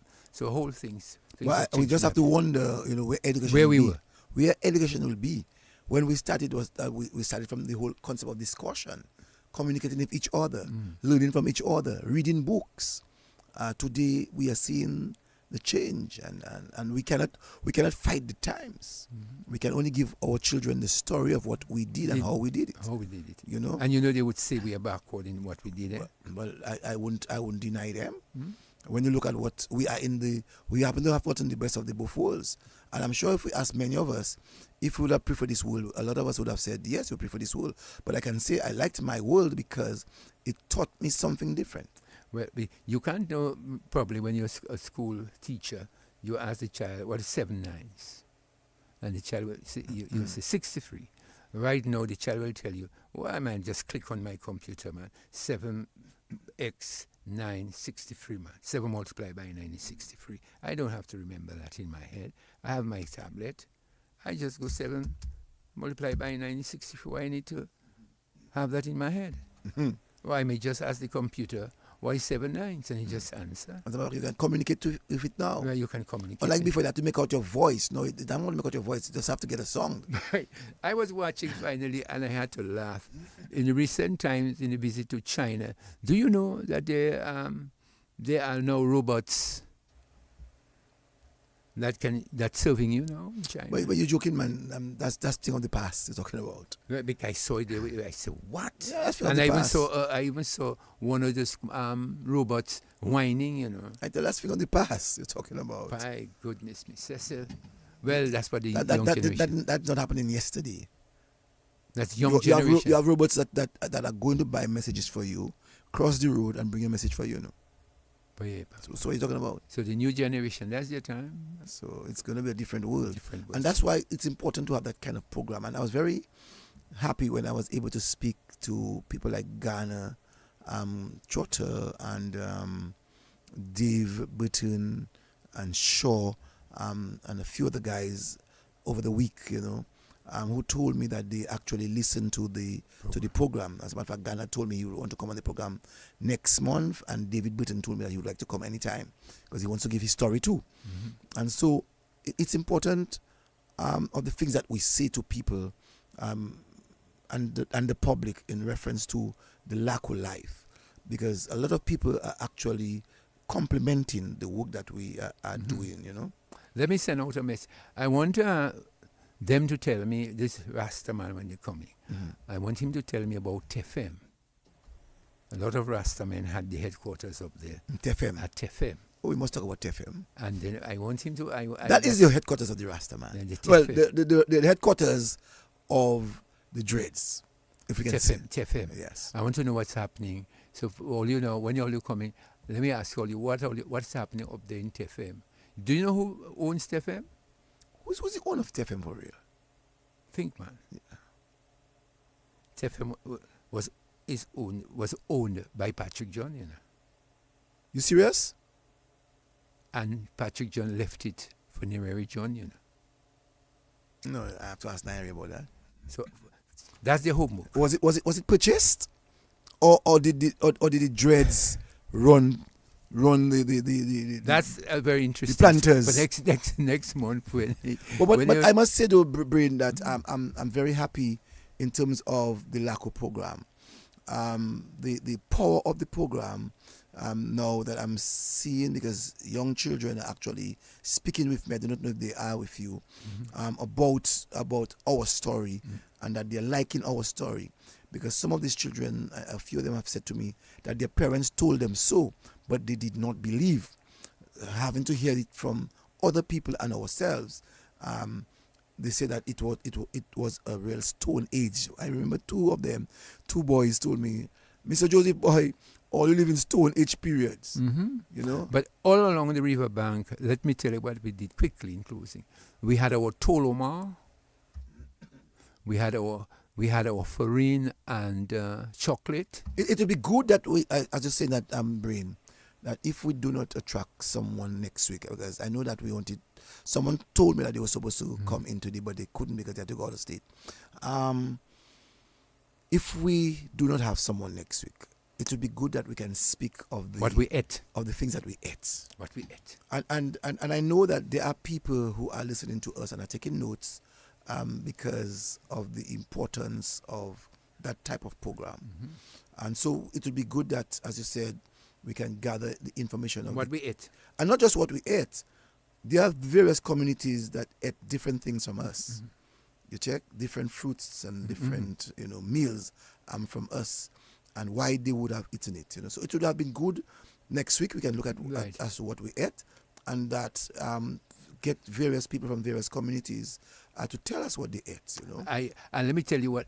Yesterday I went by a friend of mine and I ate some fat pork. You're not bad, man. I had some fat pork. I picked it from the tree. I picked it in Dodan. No, I picked it in where is that? Mon Daniel. Mon Daniel, fat pork? Yeah, man. I thought that's gone, man. I had some fat pork. I haven't seen that in the Rosa area for a while. I picked it from the tree. And you didn't think of me? I'll show you the trees. I had some nice fat pork. It was very nice. Were you given fat pork, or you took it? No, I was given. I tell the guy I was having some fat pork, Mm-hmm. and I had some real nice fat pork, and it tasted good, and that's good for energy. It Yes. energized me, man. Yeah. And so they would know the secrets of the foods that we ate and what we drank to keep us Yes. alive, so they don't have to go to the blue pill to stop their heart. Yes, I can tell you there's still a things that we have that Potent that things. is very potent, and I can tell you next week, you know. That is what we're going to talk about. Mhm. So don't go and waste your time taking blue pill and kill yourself. Stretch out yourself too much. So we'll talk about those Yes. things in the Someone future. told me to ask Jai Isaiah Binwa about TFM because his father lived in TFM. We'll have a good story Yes. to tell next week. So we're So- going to do homework. So tell us, Brain, give us your last words of for tonight. Anytime I get onto the Lakou to talk about it, and especially talking about the rivers and some of the superstitions and some of the things that we did and some of us still doing, it was very fascinating to hear about the Mill River and to hear about all these things. By the way, Cess, did you know that they found some altar somewhere? I hope it was not because of our period. You told me that last weekend on Yeah, Marlborough Street. It's true. So I don't know. I did my research as well. So it's very interesting that I could just tell you that I confirmed because you were in doubt. Anyhow, Cecil, it was a pleasure being with you tonight, and I look forward to next week. I always want I always like reaching out to people. I think we are doing a very good job in informing people of what it was like. At least in Dominica, we can say that we have had a rich tradition, a very rich culture, and we are able to get people to come and speak on the cultures that they would have raised on, and the habits and things. Today, we are here again giving much more information. And I would like to believe that someone is recording what we are saying so that they too can put it into a book form. I know that we have it on the social media, we have it on Facebook, and it is saved. And you can go on YouTube also and find that same information. And so, Brain, I am really so happy that we are able to help people understand how Dominica has graduated. So when people talk about how hard time is today, compared to what it was yesterday, the same set of people that would be speaking about it our age, it's good to give them that go back in memory lane. Go back to memory. Yes, and to have that kind of discussion so that to make them understand what we did, what they did, the difference in our upbringing, our parents, the things that they allow us to do and how we were able to do it, the savings that they were able to make by not spending money lavishly. And today we are so different for our children. And I can guarantee you this program means a lot for many people, because I know that there are people who are in other countries of the region. I know I have a guy from St. Kitts, he's from the Ministry, well, actually from Nevis, he's from the Ministry of Culture. He always listens to the program. There's these two guys I know in St. Lucia themselves that are listening to the program, and I'm sure that there are other people in the other parts of the region listening to the program and can identify. So, Brain, we are doing a good job, and maybe one of these days UNESCO might come and ask us for those information that we are giving out so that they can really help to preserve those kind of information. It's not artifacts alone that you need to preserve, you need to preserve information. And I'm sure from what we are doing here, will be a telling story for the next generation to come, so that they will understand what our life was. Well, Cecil, looking forward to next week. Thank Good you. evening. And have a nice night. The form of Ebola too. Lots of it is challenging. Why does Ebola seem to be focused on this part of the world so often? This is the 17th outbreak in the DRC. Yeah, I mean, it's all going to come down to where the virus is living in